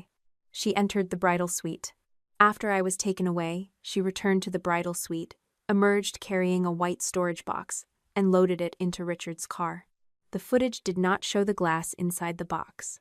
It showed that she removed a container from the room where Chelsea had taken the drink. The evidence was becoming stronger because no single piece had to carry the entire story. Access to my medication, a pre-written explanation, a second glass that did not come from the bar, my medical result, the missing container, the false petition. Each fact supported another without pretending to prove more than it did. Owen's decision about testifying remained separate from all of it. Hannah brought him to Dana's office after school one afternoon. I sat across from him while Hannah explained that he could decline to speak in open court. She could present his position, or the judge could speak with him privately, under protected conditions. You do not have to testify to keep me as your guardian, I said. Owen watched me carefully. You don't have to call Chelsea a liar for me. You don't have to explain how you feel about either of us. What if I want them to hear what happened to me? Then speak for yourself, not for me. He looked at Hannah. Can I talk about the form with my fake signature? Yes, she said. You can describe what you received, what you photographed, and what you did not sign. Can they ask me about Dad's letter? They may try. I can ask the judge to limit questions that are not relevant. Owen nodded. I don't want to give a speech. You shouldn't, Hannah said. Just answer what you know. He had not yet decided whether he would speak. For once, I did not press him for an answer before he was ready. The audio technician completed the wedding clip 2 days later. Dana asked whether I wanted to hear it. Yes. She played the original first. Music pulsed through the wall. Paige's footsteps scraped against the floor. Eric said something I could not understand. Then Dana played the cleaned version. My mother's voice came first. You should go back out there before people start asking questions. Chelsea answered. They already saw enough. Eric asked, what if she remembers the glass? There was a pause. Then Chelsea said clearly enough that none of us needed the volume raised. Now they'll have to give me my son back. Dana stopped the recording. I stared at the dark computer screen. Chelsea had not asked whether I was alive. She had not asked what the doctors might find. She had measured the ambulance against the result she wanted. Play it again, I said. Dana did not move. Are you sure? I looked at the list of witnesses who intended to swear Chelsea had taken the glass, only to help me. No. I stood and closed my notebook. I don't need to hear it again. Dana saved the file into the hearing exhibit folder. I needed Chelsea to deny saying it under oath. On the first morning of the main hearing, my father wore the charcoal suit he reserved for funerals, bank meetings, and occasions when he wanted authority to look like restraint. He sat behind Chelsea with his cane resting against one knee. Elaine sat beside him in navy blue, her hands folded over a leather handbag that looked too small to contain anything dangerous. Aunt Carol took the witness stand first. Dana placed Carol's original affidavit beside her corrected statement. Mrs. Keller, did you personally see Marissa take medication at the wedding? No. Did you see her order an alcoholic drink? No. Did you see her refuse help before she collapsed? Carol swallowed. No. Dana projected the sentence that had appeared in 4 statements. She knowingly mixed alcohol with her medication. Where did those words come from? Richard sent a family summary the day before the wedding. My father's attorney rose. The witness has already testified that she signed the affidavit. She has, Dana said. I'm asking who supplied the language she signed. The judge allowed the question. Carol looked toward Richard before answering. He did. Dana displayed the authenticated server record. The family safety summary had been created on Richard's business account the morning before the wedding. An earlier revision described me as emotional and controlling. A later version added alcohol and prescription medication. Mrs. Keller, had Marissa consumed either one when you received this document? No? Then how could you independently remember a sentence that had already been written? Carol's face reddened. I couldn't. The hearing room remained quiet, but the balance inside it shifted. My cousin, who had signed another statement, stopped sitting beside my parents during the recess. One of their longtime friends asked Dana whether she should obtain her own attorney before being called. No one shouted. No one dramatically crossed the aisle to embrace me. They simply began to understand that they had not been gathered as witnesses. They had been given roles. Richard took the stand after lunch. His attorney began with his years as a small business consultant, his stable marriage, and his concern for Owen. Richard described himself as a grandfather forced to act when his older daughter became unpredictable. He said he had drafted no petition before my collapse. He said he knew nothing about the trust review scheduled for Monday. He said the family safety summary was merely a general guide for relatives worried about family tension. He said he had no financial interest in any vendor connected to Owen's trust. Then Dana stood. She began with the petition. Mr. Vale, when was this document created? After the wedding, Dana displayed the server revision history. The first version had been saved 6 days before the wedding. Richard's name appeared as author. The proposed temporary guardian was already listed as Richard Vale. He adjusted his glasses. That was a contingency draft. A contingency for what? In case Marissa created an incident. What kind of incident? She had a history of anxiety. That was not my question. Richard looked at the judge. Dana continued. Why did a draft created 6 days before the wedding already refer to alcohol, prescription medication, and the need to remove Owen from Marissa's home? I was preparing for possible outcomes. Outcomes involving her own prescription? His attorney objected that the question was argumentative. The judge told Dana to rephrase. She placed an email on the screen. It was from Richard to Chelsea and Elaine. If we use her own prescription, no one can claim an unknown substance. It has to look like her decision. I had read the email before the hearing. Hearing my father's words read aloud changed them. Dana asked, "Did you write this?" Richard stared at the screen. "Yes." "So when you testified that you knew nothing about a medication plan, that was false?" "I did not know exactly what Chelsea intended to do." "You knew someone planned to use Marissa's prescription." "I understood there was discussion." "You revised the family summary to describe the result of that discussion." "I revised it because Elaine said Marissa had been unstable." Dana moved to the next exhibit. It was Elaine's message. "I found the blue-labeled bottle. There are enough." Richard's reply followed.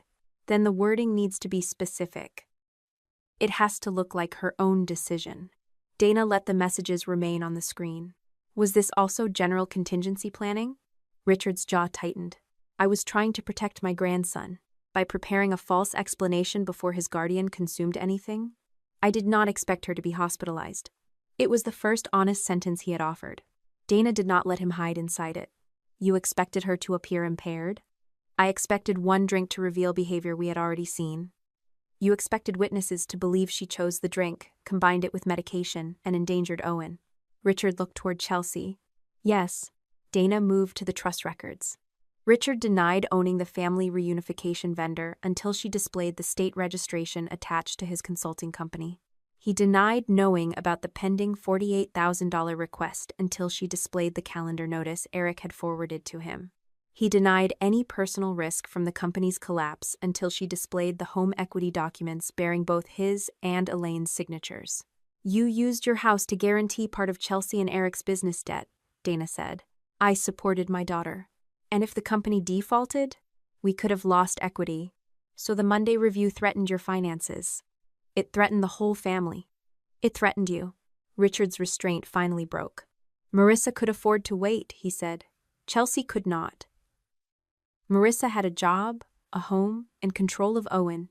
She always had everything stable. I had heard versions of that argument my entire life. Chelsea needed more because she had less. I could absorb damage because I survived it quietly." Dana asked, "Did Marissa's ability to survive make it acceptable to drug her and forge her signature?" Richard did not answer. The judge directed him to respond. "No," he said. It was too late for the word to save him. Elaine testified next.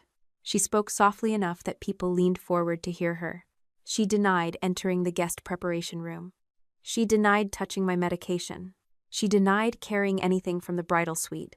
She said the message about the blue-labeled bottle referred to makeup Chelsea needed for photographs. Dana displayed the resort keycard log. Elaine's staff key opened the room where I had left my bag at 5:43.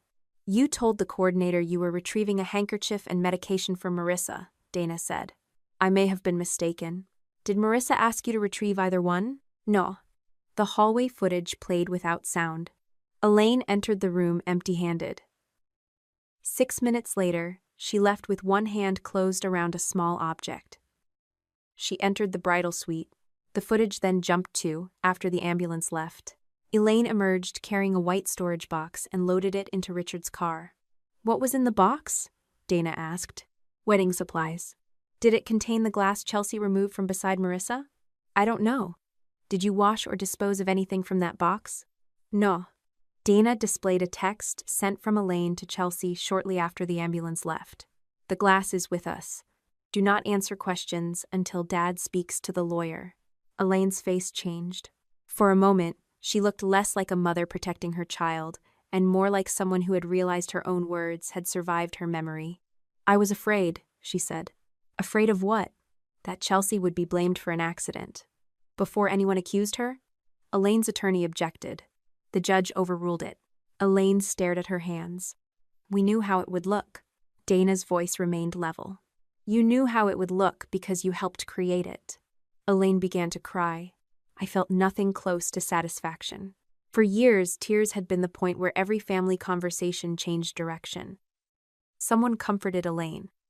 Someone reduced Chelsea's responsibility. Someone asked me to be practical. No one moved toward her. The court took a short recess before I testified. Dana warned me outside the room. "They will use the letter." "I know." "They will use your no-contact request." "I know." Answer the question asked. Do not try to prove you were right about everything. I wasn't. That answer will help you more than perfection. Chelsea's attorney began with Grant's letter. You kept a letter from Owen for 6 years. I kept its existence from him longer than I should have, because you believed you knew what he could handle. Yes. You also attempted to stop contact between Owen and his biological mother. I asked for temporary no contact after learning a document had been altered under his name. And Owen left your home afterward. He requested a court-approved respite placement because he felt controlled by you. Yes. Chelsea turned slightly in her chair. Her attorney paused, perhaps expecting me to defend myself. I did not. Would you agree that you have made decisions for Owen without his consent? Yes. He was 9 when I became his guardian.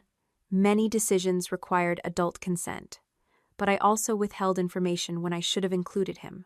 Then Chelsea was right that you were controlling. She was right that I had a flaw. That does not make every accusation she made true. The attorney held up the hospital report. You had alcohol and your own prescription medication in your system.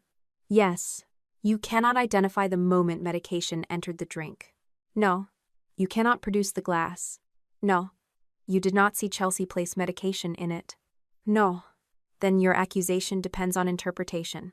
It depends on the bartender's record, my medical results, the missing medication, my mother's access to the bottle, my father's emails, the second glass, the hallway footage, the prepared petition, and Chelsea removing the drink. The attorney frowned. Dana had told me not to argue. I stopped there. He asked, why should the court trust your judgment when you admit you withheld the letter? Because I corrected the decision. I gave Owen the letter, provided independent copies of his records, supported his own attorney, and agreed that the trustee, not me, would control his money. You did that after being challenged. Yes. Because you were afraid of losing him. Yes. The admission came more easily than it would have 2 months earlier. Being wrong about when Owen was ready did not make them right to drug me, forge my name, or decide his future before he could speak. The judge looked down at her notes. Chelsea's attorney did not ask another question about the letter. When the hearing adjourned for the day, Richard intercepted me in the hallway. You have no idea what you're doing to this family. I looked at the closed courtroom door behind him. You wrote the damage down before it happened. We were trying to keep Chelsea from losing everything. So you chose what I would lose instead. You always recover. The words were almost gentle. That was what made them cruel. Dana called my name from several feet away. Eric's attorney had completed the phone production. We returned to a small conference room and opened the full message thread. Eric had written, 1 drink, 1 scene, and Monday's meeting disappears. Chelsea replied, it cannot look planned. I need enough people to see her choose the glass. Another message followed. Eric wrote, no pills. I agreed to a drink, not anything medical. Chelsea answered, Dad has that part handled. You do not need to know. The messages separated the plan with brutal clarity. Eric knew they intended to make me look drunk and use the scene against my guardianship. Richard knew my prescription would be used. Chelsea knew both sides. They had not planned for me to lose consciousness badly enough to require an ambulance. They had planned for me to slur, stumble, and appear reckless before a room full of people already prepared to interpret what they saw. The collapse had gone further than they intended. Every lie afterward had gone exactly where they planned. Eric testified before Chelsea. He entered the hearing room without his wedding ring. His attorney asked him to describe the agreement he believed he had made before the wedding. Eric said Chelsea told him I was trying to block a legitimate trust payment because I wanted Owen dependent on me. She said 1 strong drink would expose how controlling and unstable I became when I lost control. Did you agree to that plan? Dana asked. Yes. Did you understand the incident would be used in the guardianship case? Yes. Did you understand Marissa believed she was receiving a mocktail? Eric looked at me before answering. Yes. He admitted writing the message about 1 drink, 1 scene, and Monday's meeting disappearing. He admitted the company needed the pending trust payment to avoid missing a loan obligation. Then Dana displayed the rest of the thread. No pills. I agreed to a drink, not anything medical. Dad has that part handled. You do not need to know. Who did you understand Dad to mean? Dana asked. Richard. Did you ask what part he had handled? No. Why not? Because I didn't want to know. That answer did not excuse him. It explained him. Eric had believed ignorance could create a safe distance between the harm he accepted and the harm Chelsea intended. He wanted the benefit of the scene without responsibility for how it was produced. Dana moved to the company records. Eric confirmed that 2 trust payments had passed through vendors tied to the business. He confirmed the pending $48,000 invoice was meant to cover supposed family reunification services that had never been delivered. Was any of that money held for Owen's future care? Dana asked. No. Where did it go? Payroll, venue deposits, loan payments, and older vendor balances. The courtroom became quieter with each answer. Eric also confirmed that Chelsea asked him to delete any footage from the bridal suite after I was taken to the hospital. He told her the resort controlled the hallway system, and there was no camera inside the room. Why did you preserve your phone and accounting records? Dana asked.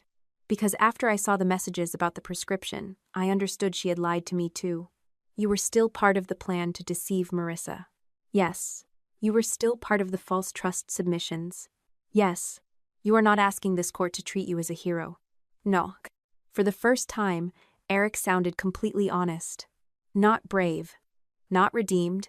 Honest. Chelsea chose to testify after him.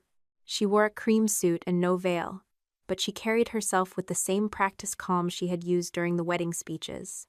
She began by describing herself as a mother who had been separated from her son during the worst period of her life. She spoke about becoming pregnant at 18, losing stability, divorcing Grant, and watching Marissa become the adult everyone trusted. Some of what she said was true. Our parents had asked me to fix problems Chelsea created. I had become the reliable daughter, while she became the daughter everyone rescued. After Grant died, Owen had come to me at 9 years old with 1 suitcase and a habit of sleeping with the hallway light on. Chelsea had lost more than court authority. She had lost the ordinary days from which parenthood was built. Her pain was real. So were her choices. Chelsea said she had spent years rebuilding her business and her relationship with Owen. She claimed the reunification plan was meant to give him a gradual path back to his mother. She denied using it to control the trust. She denied knowing the invoices were false. She denied knowing my medication had been taken. Then she described the second drink. It was a mocktail, she said. The same drink Marissa ordered earlier. Where did you get it? Dana asked. From the service area. Did the bartender prepare it? I don't remember. Did you bring it from the bridal suite? No. Did you put prescription medication in it? No. Why did you remove the glass after Marissa collapsed? To give it to the paramedics. Dana called Jordan back to the stand. The bartender identified the ticket for my first drink and confirmed the non-alcoholic order. He also confirmed Chelsea approached the bar after the speeches. I offered to make another mocktail, he said. She told me she had it handled. Did she take a drink from you? No. Where did you next see her? Coming from the direction of the bridal suite with a glass. The raw wedding footage played. Chelsea appeared near the service corridor with the second drink in her hand. She did not come from the bar. The video then showed her standing beside me as I took the first sip. Several minutes later, it showed my hand flattening against the table and Chelsea moving closer before anyone else noticed. When I fell, she reached across me and removed the glass. She did not carry it toward the ballroom entrance where the paramedics arrived. She carried it toward the bridal suite. Dana displayed the certified ambulance report. No drink container was provided to the crew, she read. No sample of the consumed beverage was available. Chelsea's attorney argued that panic could explain confusion. Dana agreed panic could explain many things. Then she asked why panic had directed Chelsea to remove the one object that might have shown what I consumed. Chelsea said she did not know. Dana moved to the medication. The pharmacy records established how many tablets had been dispensed. My personal medication log showed when I had last taken one. The count in the bottle after the wedding was short. None of those facts alone proved Chelsea had drugged me. Then Dana displayed Elaine's message. I found the blue-labeled bottle. There are enough. Richard's response appeared beneath it. Then, the wording needs to be specific. It has to look like her own decision. Finally, Dana displayed a message Chelsea sent Richard from the bridal suite. Bring Mom through the side hall. Paige is still filming. Did you write that? Dana asked. Chelsea looked at the screen. Yes. Why did Elaine need to use the side hall? She was helping me prepare. Why did it matter that Paige was filming? It didn't. The raw footage had already shown Chelsea asking whether the camera near my table could see the bar. The medical records showed alcohol and my prescription in my system.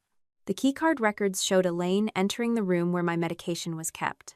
The hallway footage showed her entering the bridal suite. The messages showed Richard had prepared the explanation in advance. The bartender showed the second drink did not come from him. The ambulance record showed Chelsea did not give the glass to the medical crew. No single piece proved the whole act. Together, they left no innocent explanation that fit all of them. Dana turned to the trust.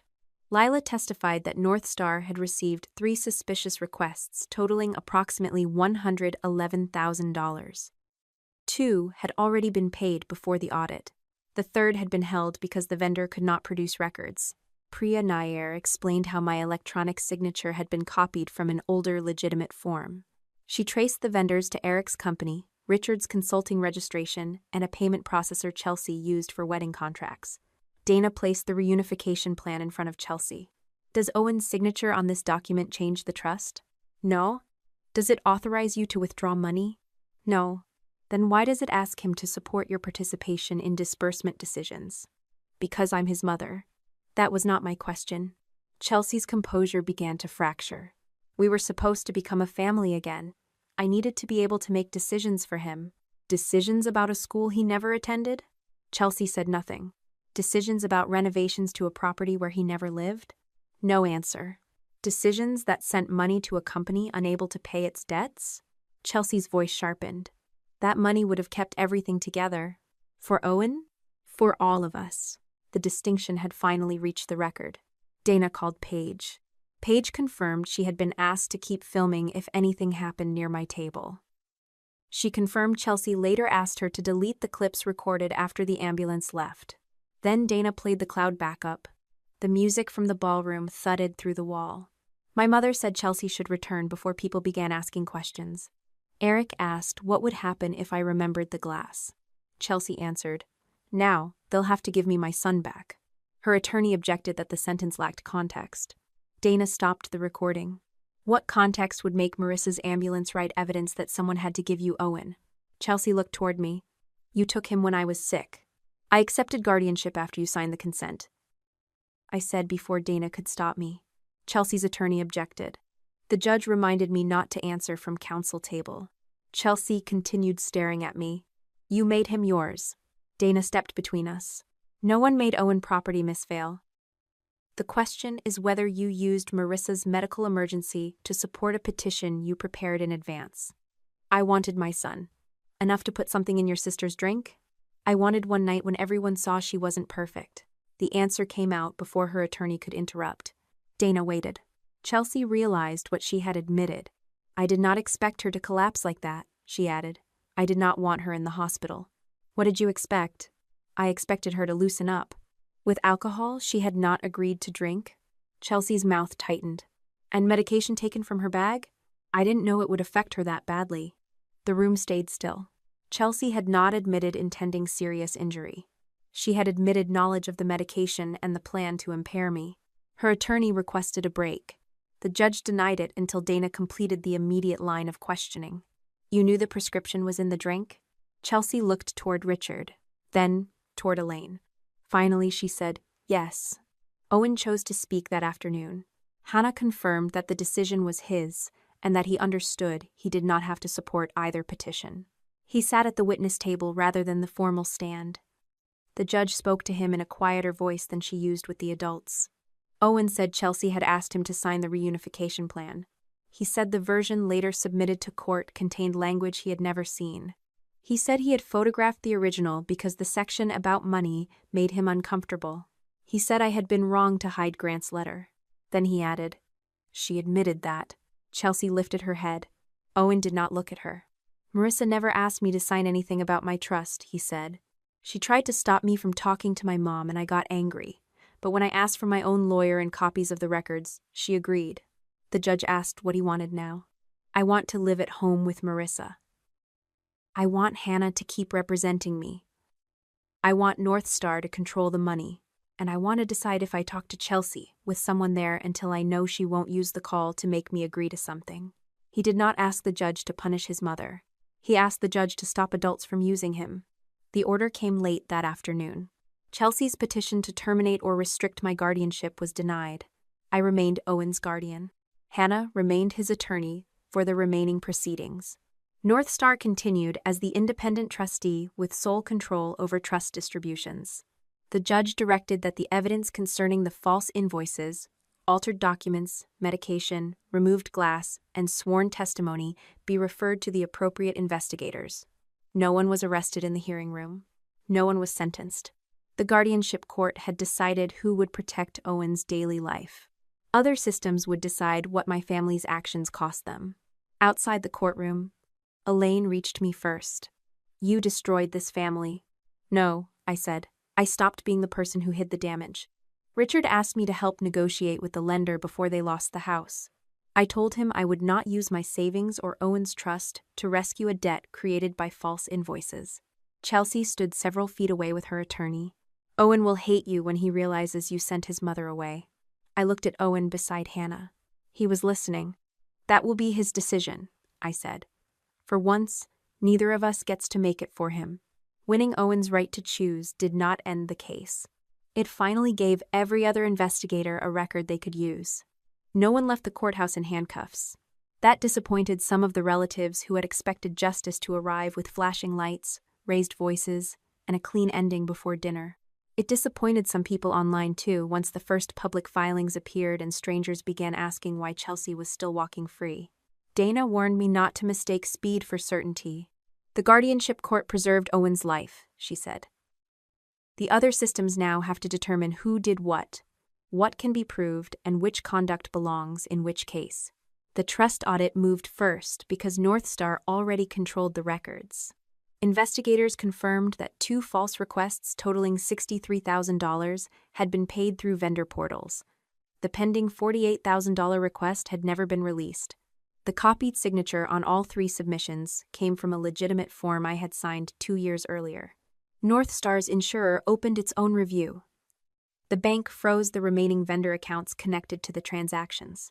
Prosecutors received separate referrals involving the money, the altered guardianship documents, the medication, and the sworn statements. Those files did not move together. One investigator cared about the vendor registrations. Another asked about the missing pills and the second glass. A third wanted the original server records showing when my father drafted the petition. Each time I thought I finally understood the whole process, Dana reminded me that my family had created several kinds of damage. The law did not place all of them into one convenient folder simply because they happened to the same people. By December, North Star had completed the most important part of its audit. The trust remained intact except for the $63,000 already diverted. The company began recovery proceedings against the vendors and notified the insurer. Owen's routine school, health, and support expenses continued without interruption. I was still responsible for my own legal bill. The court later awarded me part of my fees because Chelsea's petition had been filed in bad faith, but the award did not erase the payment plan Dana and I had already signed. Every month, a portion of my salary went toward a case I had never chosen. My hospital insurance covered most of the observation stay. My share came to a little over $3,000. I added it to the restitution request. It was not a dramatic number beside $1 million trust. It was still money I should never have owed because my sister wanted one night when I looked less credible than she did. Richard called me in January. I had ignored 3 earlier messages. The 4th said the lender had begun formal action on the home equity line. I called back because I wanted to hear what he was asking before I refused. "The house is part of Owen's history," he said. "You know how much time he spent here when he was younger. He also spent time at school. That doesn't make him responsible for the school's mortgage." This isn't the time for sarcasm. I'm not being sarcastic. Richard lowered his voice. "If the bank forces a sale, your mother and I will lose 30 years of equity. You pledged it against Chelsea and Eric's business debt. We did that to help family. You also used a company connected to you to bill Owen's trust. That money was supposed to keep everything operating until the business recovered. It paid debts Owen did not create. We made a mistake." The word was too small. A mistake was sending the wrong attachment or missing a payment date. My father had prepared a petition, created witness language, and helped turn my prescription into a weapon. "What do you want from me?" I asked. "A temporary loan. Or you could ask North Star whether preserving Owen's grandparents' home qualifies as family support." "No. Marissa, listen to yourself. I am. You could survive helping us." There it was again. The oldest rule in my family. Chelsea needed rescue because she might collapse without it. I was expected to absorb whatever rescue cost because I had survived everything before. "You were right about one thing," I said. "I survived. But I'm not carrying you with me." I ended the call before he could turn my refusal into another betrayal. The lender did not seize the house overnight. Richard and Elaine were given time to negotiate, sell voluntarily, or satisfy part of the debt through other assets. By spring, they listed it. The sale photographs showed freshly painted walls, empty countertops, and the formal dining room where I had spent years being told family loyalty meant accepting the larger burden. I did not attend the final walkthrough. Elaine contacted me through Hannah rather than calling directly. She wanted me to tell Owen she had only been trying to protect him. I sent one response. If she wanted Owen to consider an apology, she needed to write it herself. She needed to identify what she had done without using the words misunderstood, accident, family pressure, or but. Her first attempt began, "I'm sorry you were hurt, but everything I did came from love." Hannah returned it. Her second attempt said Richard and Chelsea had pressured her. Hannah returned that one too. The third letter was shorter. Elaine admitted entering the preparation room, taking pills from my bottle, carrying the box from the bridal suite, and repeating a story she knew had been planned. She wrote that she had treated my strength as permission to harm me and Owen's age, as permission to decide what he should believe. Owen read the letter. He did not respond. I did not tell him he should. For most of my life, I had translated my mother's intentions into softer language for everyone around her. This time, if she wanted a relationship with Owen, she had to stand inside the meaning of her own words. Chelsea's case took longer. Her attorneys argued that she had never intended serious injury. That was true. The messages showed she expected me to slur, stumble, and appear reckless. They did not show she wanted me unconscious in an ambulance. Intent mattered. It did not erase the act. By late spring, Chelsea entered a negotiated plea involving an assault-related count and a fraud-related count. The final sentencing terms were still being completed when I later told this story. But the agreement included restitution, supervised conditions, treatment requirements, and restrictions on direct contact with Owen. Richard reached his own agreement involving the false trust submissions and court filings. He was barred from any role involving Owen's money or legal decisions. Elaine accepted responsibility for taking the medication and helping conceal the glass. Her contact with Owen remained restricted, while professionals evaluated whether future communication would be safe. None of them received the exact same consequence because none of them had played the exact same role. Eric cooperated after preserving the tablet, phone messages, and company ledgers. Cooperation reduced some of his exposure. It did not make him innocent. He remained financially liable for the false invoices and business records. The company closed after its lender accelerated the debt and venues terminated their contracts. Several vendors filed claims for unpaid balances. Eric moved out before Christmas. He filed for divorce in the spring. The divorce had not been completed by the time I reached the end of this story. Their company debt, personal guarantees, and pending legal obligations made a quick, clean division impossible. The wedding had lasted one evening. The marriage spent months being dismantled by the paperwork behind it. The collapse of Chelsea's reputation was quieter than the collapse she had planned for me. Paige did not upload the video. I did not release my hospital chart. The guardianship records involving Owen remained protected. Instead, Carol told the relatives who had signed statements that Richard had edited her words.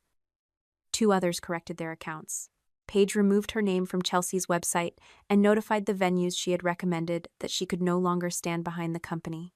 Eric was required to inform lenders and business partners about the accounting investigation. Later, public court filings confirmed that the company had been tied to fraudulent submissions. 2 venues ended their agreements. Clients canceled events. Not because I organized a campaign, but because people learned that Chelsea had used professional vendors, wedding footage, and family witnesses to manufacture a legal story. The 150 guests had been selected as an audience. Eventually, enough of them understood they had also been used as scenery. My school district completed its review in February. The HR representative, my principal, and my union representative met me in the same room where I had been reassigned months earlier. The district had received verified medical information and public portions of the court findings. Nothing suggested I had knowingly impaired myself or ever worked while impaired. My full counseling duties were restored. There was no ceremony. No public apology was read over the school announcements. The parent who had circulated the wedding post sent a short email saying she had acted on incomplete information. I accepted the correction without pretending it erased the months I spent away from students. The following morning, a sophomore appeared at my office door because she was failing chemistry and had stopped sleeping. I opened my calendar and asked her to sit down. Returning to ordinary work felt more meaningful than any public declaration of victory. Owen turned 16 in December. He did not want a large party. We ordered pizza, invited 2 friends, and let him choose a cake with enough chocolate to concern Dr. Feld. Chelsea sent a birthday card through Hannah. Owen kept it in a drawer without opening it for 3 weeks. In June, he asked if he could speak to her. We were in the kitchen when he told me. He kept rearranging 3 unopened envelopes on the counter while pretending their alignment mattered. "I want one supervised call," he said. My first reaction was physical. My shoulders tightened. My hand stopped halfway to the coffee mug. He noticed. "You can say you don't like it." "I don't like it. Are you going to stop it?" "No." He waited, as though expecting the condition hidden behind the answer. "We arrange it through Hannah," I said. "Someone you trust stays nearby. You decide how long it lasts. If she talks about the trust, the court case, or asks you to agree to anything, you can end it. What if I don't want to tell you what we talk about? You don't have to give me every detail. You'll ask. I'll want to ask. That isn't the same thing." "No." The call took place in Hannah's office. I did not sit in the room. I waited at a coffee shop across the street and reorganized the files on my laptop 3 times without reading a single line. Owen called me when it was over. He came outside carrying his unopened birthday card. "How was it?" I asked. He looked toward the traffic instead of at me. "She said she's sorry." "Did that help?" "Not really." I waited. "She wants me to forgive her before she can say exactly what she's apologizing for. That sounds difficult." She asked if I still think of her as my mom. "What did you say?" "That I didn't know." I wanted to tell him that uncertainty was sensible. I wanted to explain that he could define the relationship later, after Chelsea had proven what she was willing to change. Instead, I asked, "Do you want to go home?" He nodded. During the drive, he said he wanted to keep living with me. The relief came so quickly that I hated myself for feeling it. Then he added, "But I want copies of everything, not summaries, not what you think I'm ready for. You can have them. And I want Hannah and North Star to have the same copies." "They will." He looked out the passenger window. "I'm choosing the house, school, my friends, my room. I'm not choosing sides." I understand. I did understand. Understanding was not the same as having fully changed. He had chosen the house. I still had to prove I could stop choosing the truth for him. 11 months after Chelsea's wedding, Owen stood in front of the kitchen window, tying a navy blue tie without my help. The morning sunlight fell across the counter, catching on the silver corner of the folder I had placed beside his breakfast. Outside, sprinklers clicked across the townhouse lawns. Inside, the coffee maker hissed, the refrigerator hummed, and Owen tightened the knot with the same serious expression he used when solving a problem he did not want anyone else to touch. He was leaving that afternoon for a 2-week summer leadership program at the University of Minnesota. It was the first time he would stay away from home for something that had nothing to do with courts, respite placements, family conflict, or adults deciding where he belonged. "You're staring," he said. "I'm observing." That's the counselor version of staring. The knot is slightly crooked. He looked at our reflections in the window, adjusted it once, and turned toward me. "Better?" "Yes." "You're not going to fix it?" "You seem to have survived the process." His mouth lifted briefly. He was 16 years and 7 months old now, taller than he had been at the wedding, and less willing to hide uncertainty behind sarcasm. His hair had grown long enough to fall over his forehead. He kept pushing it away while pretending he had not noticed. The legal cases were not all finished. Chelsea had entered a negotiated plea, but some final supervision and restitution terms were still being completed. Richard's financial case continued through its own process. Elaine remained under contact restrictions, while professionals evaluated whether communication with Owen could resume safely. Eric and Chelsea were still legally married, though they had lived apart for months and filed for divorce in the spring. Their company was gone. The lenders, vendors, and investigators were still dividing what remained of the debt.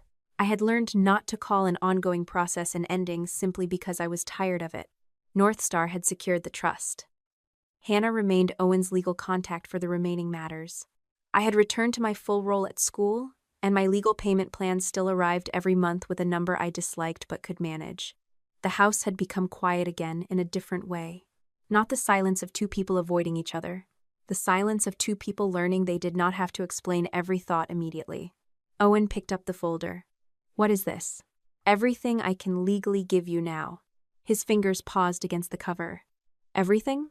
"Trust statements, guardianship orders, the original credit freeze records, your father's letter and written instructions, the audit summary, copies of the letters Chelsea sent and later withdrew." He looked at me. "What else?" "A list of decisions I made for you."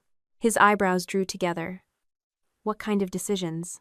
"Schools, therapy, contact schedules, medical care, trust confirmations." I included the reason I gave at the time and whether anyone else reviewed it. "You made a report on yourself?" "I made a record." "That sounds like a report." "It can be both." He set the folder on the table without opening it. "How do I know you didn't leave something out?" The question was not cruel. It was earned. "You don't have to take my word for it," I said. "Hannah has an identical copy. North Star has the financial sections. Dr. Feld has confirmed the records related to your therapy. If something appears in one copy and not another, you'll know. You planned for me not to trust you. I planned for you not to need blind trust." He pulled out a chair and sat down. For years, I had believed trust meant convincing Owen I would never make a decision that hurt him. That was impossible. Real trust meant giving him a way to question me when I did. He rested both forearms on the table. "Why didn't you tell me sooner?" I knew he was not asking only about the folder. "Because I thought the truth would hurt you. That's what you always said." "I know. And you thought you knew when I could handle it." "Yes. Do you still think you were right?" I looked at the folder between us. "I was right to report the credit account. I was right to keep Chelsea away from your money. I was right to require safe contact when she was unstable." He waited. "I was wrong to believe those decisions gave me ownership of every truth connected to your life." He studied my face. "That sounds rehearsed." "It is." His expression hardened slightly. "I've spent months trying to say it without making myself sound better." That answer surprised him. He leaned back. "What did you think would happen if I knew everything?" "I thought you might read your father's letter and believe he never trusted me." "That isn't what he wrote." "I know that now." "You read it before." I read the words. I interpreted them through fear. Owen looked down at the folder. "What else were you afraid of?" "That you would learn how many promises Chelsea broke and still choose her." "I can still choose to talk to her." "Yes." "That bothers you." "Yes." The answer came without the softening phrase I used to add afterward. He looked up. "You're admitting that?" "I'm trying to stop making my feelings your responsibility." He rubbed his thumb along the edge of the folder. "Sometimes I miss her." "I know. You always say that." "You're right. Tell me what I don't know." He looked toward the window. "I miss things that barely happened." "Like what?" "The way she used to sing in the car. This one song she always got wrong. I don't even remember where we were going." I stayed quiet. "I miss thinking she was about to come back," he continued. "Not actually coming back. Just the part where I thought maybe next month would be different." His voice remained steady, but his hand tightened around the folder. "Then I remember what she did to you, what she tried to do with the trust, and I feel stupid for missing her." "You are not stupid. It feels like I'm betraying you. You don't owe anyone a clean emotion, Owen. You can miss the mother you wanted. You can be angry with the mother she was. Those feelings can exist in the same room. What if I forgive her someday? That belongs to you. What if I don't? That belongs to you too." He watched me carefully. "Would you tell me if you thought I was making a mistake?" "Yes." "Would you stop me?" "If there were an immediate danger, I would act and explain why. If I was only frightened, I would talk to you, Hannah, and whoever else needed to be involved. So fear doesn't count? Fear counts as information. It doesn't get to become an order by itself. He glanced toward the unopened birthday card still tucked beneath a magnet on the refrigerator. Chelsea had requested another supervised call. Hannah had not scheduled it because Owen had not decided whether he wanted one. "Do you think I should take the call?" he asked. "I think you should decide what you want from it before you agree." "That sounds like advice." "It is." "Not an order?" "No." "What would you do?" The question tempted me. I could have described every risk. I could have reminded him that Chelsea still framed apologies around her own pain. I could have listed the ways she might use a call to seek reassurance before accepting responsibility. Instead, I said, "I would be afraid." That isn't an answer. It's the most honest one. He waited. I'd probably sit in a coffee shop across from Hannah's office and reorganize my laptop again. He smiled despite himself. "But my fear doesn't get to make the rules for your life." His smile faded into something more thoughtful. "What if she hurts me again? Then you won't face it alone. What if I keep letting her? You can end contact, restart it, change the conditions, want something different 6 months later. A decision about Chelsea does not have to become a lifetime contract." That sounds exhausting. It may be. He looked at the folder again. "Do you want me to forgive you?" "No." The answer came more easily than I expected. "I want you to know what I did. I want you to have the records I should have trusted you with. What you feel about me after that belongs to you. What if I stay angry? I'll keep answering questions while you're angry. What if I never call you Mom? You have never owed me a title." His eyes shone, but he did not look away. "What if I want to keep living here? Then you stay, just like that?" "No." He frowned. "You stay because you choose this house. Not because I rescued you. Not because Chelsea hurt us. And not because you think leaving would destroy me. Would it?" The question was quieter than the others. "It would hurt." He waited for the condition I used to attach to every truth. "Loving you makes me responsible for my pain. It doesn't make you responsible for preventing it." For a long time, neither of us spoke. A lawnmower started 2 buildings away. Somewhere upstairs, Owen's phone vibrated inside his backpack. Neither of us moved to answer it. Then he opened the folder. The first page was a plain summary of the trust, where the money came from, who controlled it, what it could pay for, and what rights Owen would gain as he grew older. He read the first paragraph. "I don't choose you instead of her," he said. "I know. I choose this house." I folded my hands on the table. "My school, my friends, my room. I choose knowing where the papers are. I choose Hannah having copies. I choose not having adults talk about me like I'm not in the room." That sounds like a decision. It is. He turned 1 page. "And I choose you too." The pressure behind my ribs loosened. "Not because Dad told me to," he continued. "Not because Chelsea did what she did. Not because I owe you. I understand." "Do you?" "I'm trying to." He nodded. "That's probably enough for today." I wanted to reach across the table and hug him. I did not make the moment carry my relief. Owen closed the folder and stood. "We need to leave in 20 minutes. Your bag is by the door." "You checked it?" "No." His eyebrows lifted. "I made a list," I admitted. "Did you put anything in the bag?" "No." "Did you stand near it and think about putting things in?" "Yes." He laughed and carried the folder upstairs. When he returned, the navy tie was still slightly crooked. His duffel bag hung from one shoulder, and the folder was tucked beneath his arm. I drove him to the university campus through light Saturday traffic. The trip took just over an hour. Owen spent most of it reading the trust summary and marking questions with a pen. At the residence hall, students and parents moved between cars carrying bedding, fans, and plastic storage bins. I parked near the entrance. Owen reached for the door, then stopped. "Will you answer if I call late?" "Yes." "What if I'm only calling because I forgot something?" "I'll still answer." "What if I decide I hate the program tomorrow?" "We talk before you quit." He nodded. "Advice, not an order?" "Probably strong advice." "That sounds suspicious." "It should." He opened the door, lifted his duffel bag, and placed the folder on top. "For years, Adults had passed documents across tables to decide where Owen would live, whom he could see, and who could speak for him. Now he carried those papers himself. He walked toward the residence hall, then turned and raised one hand. I waved back. I did not follow him inside.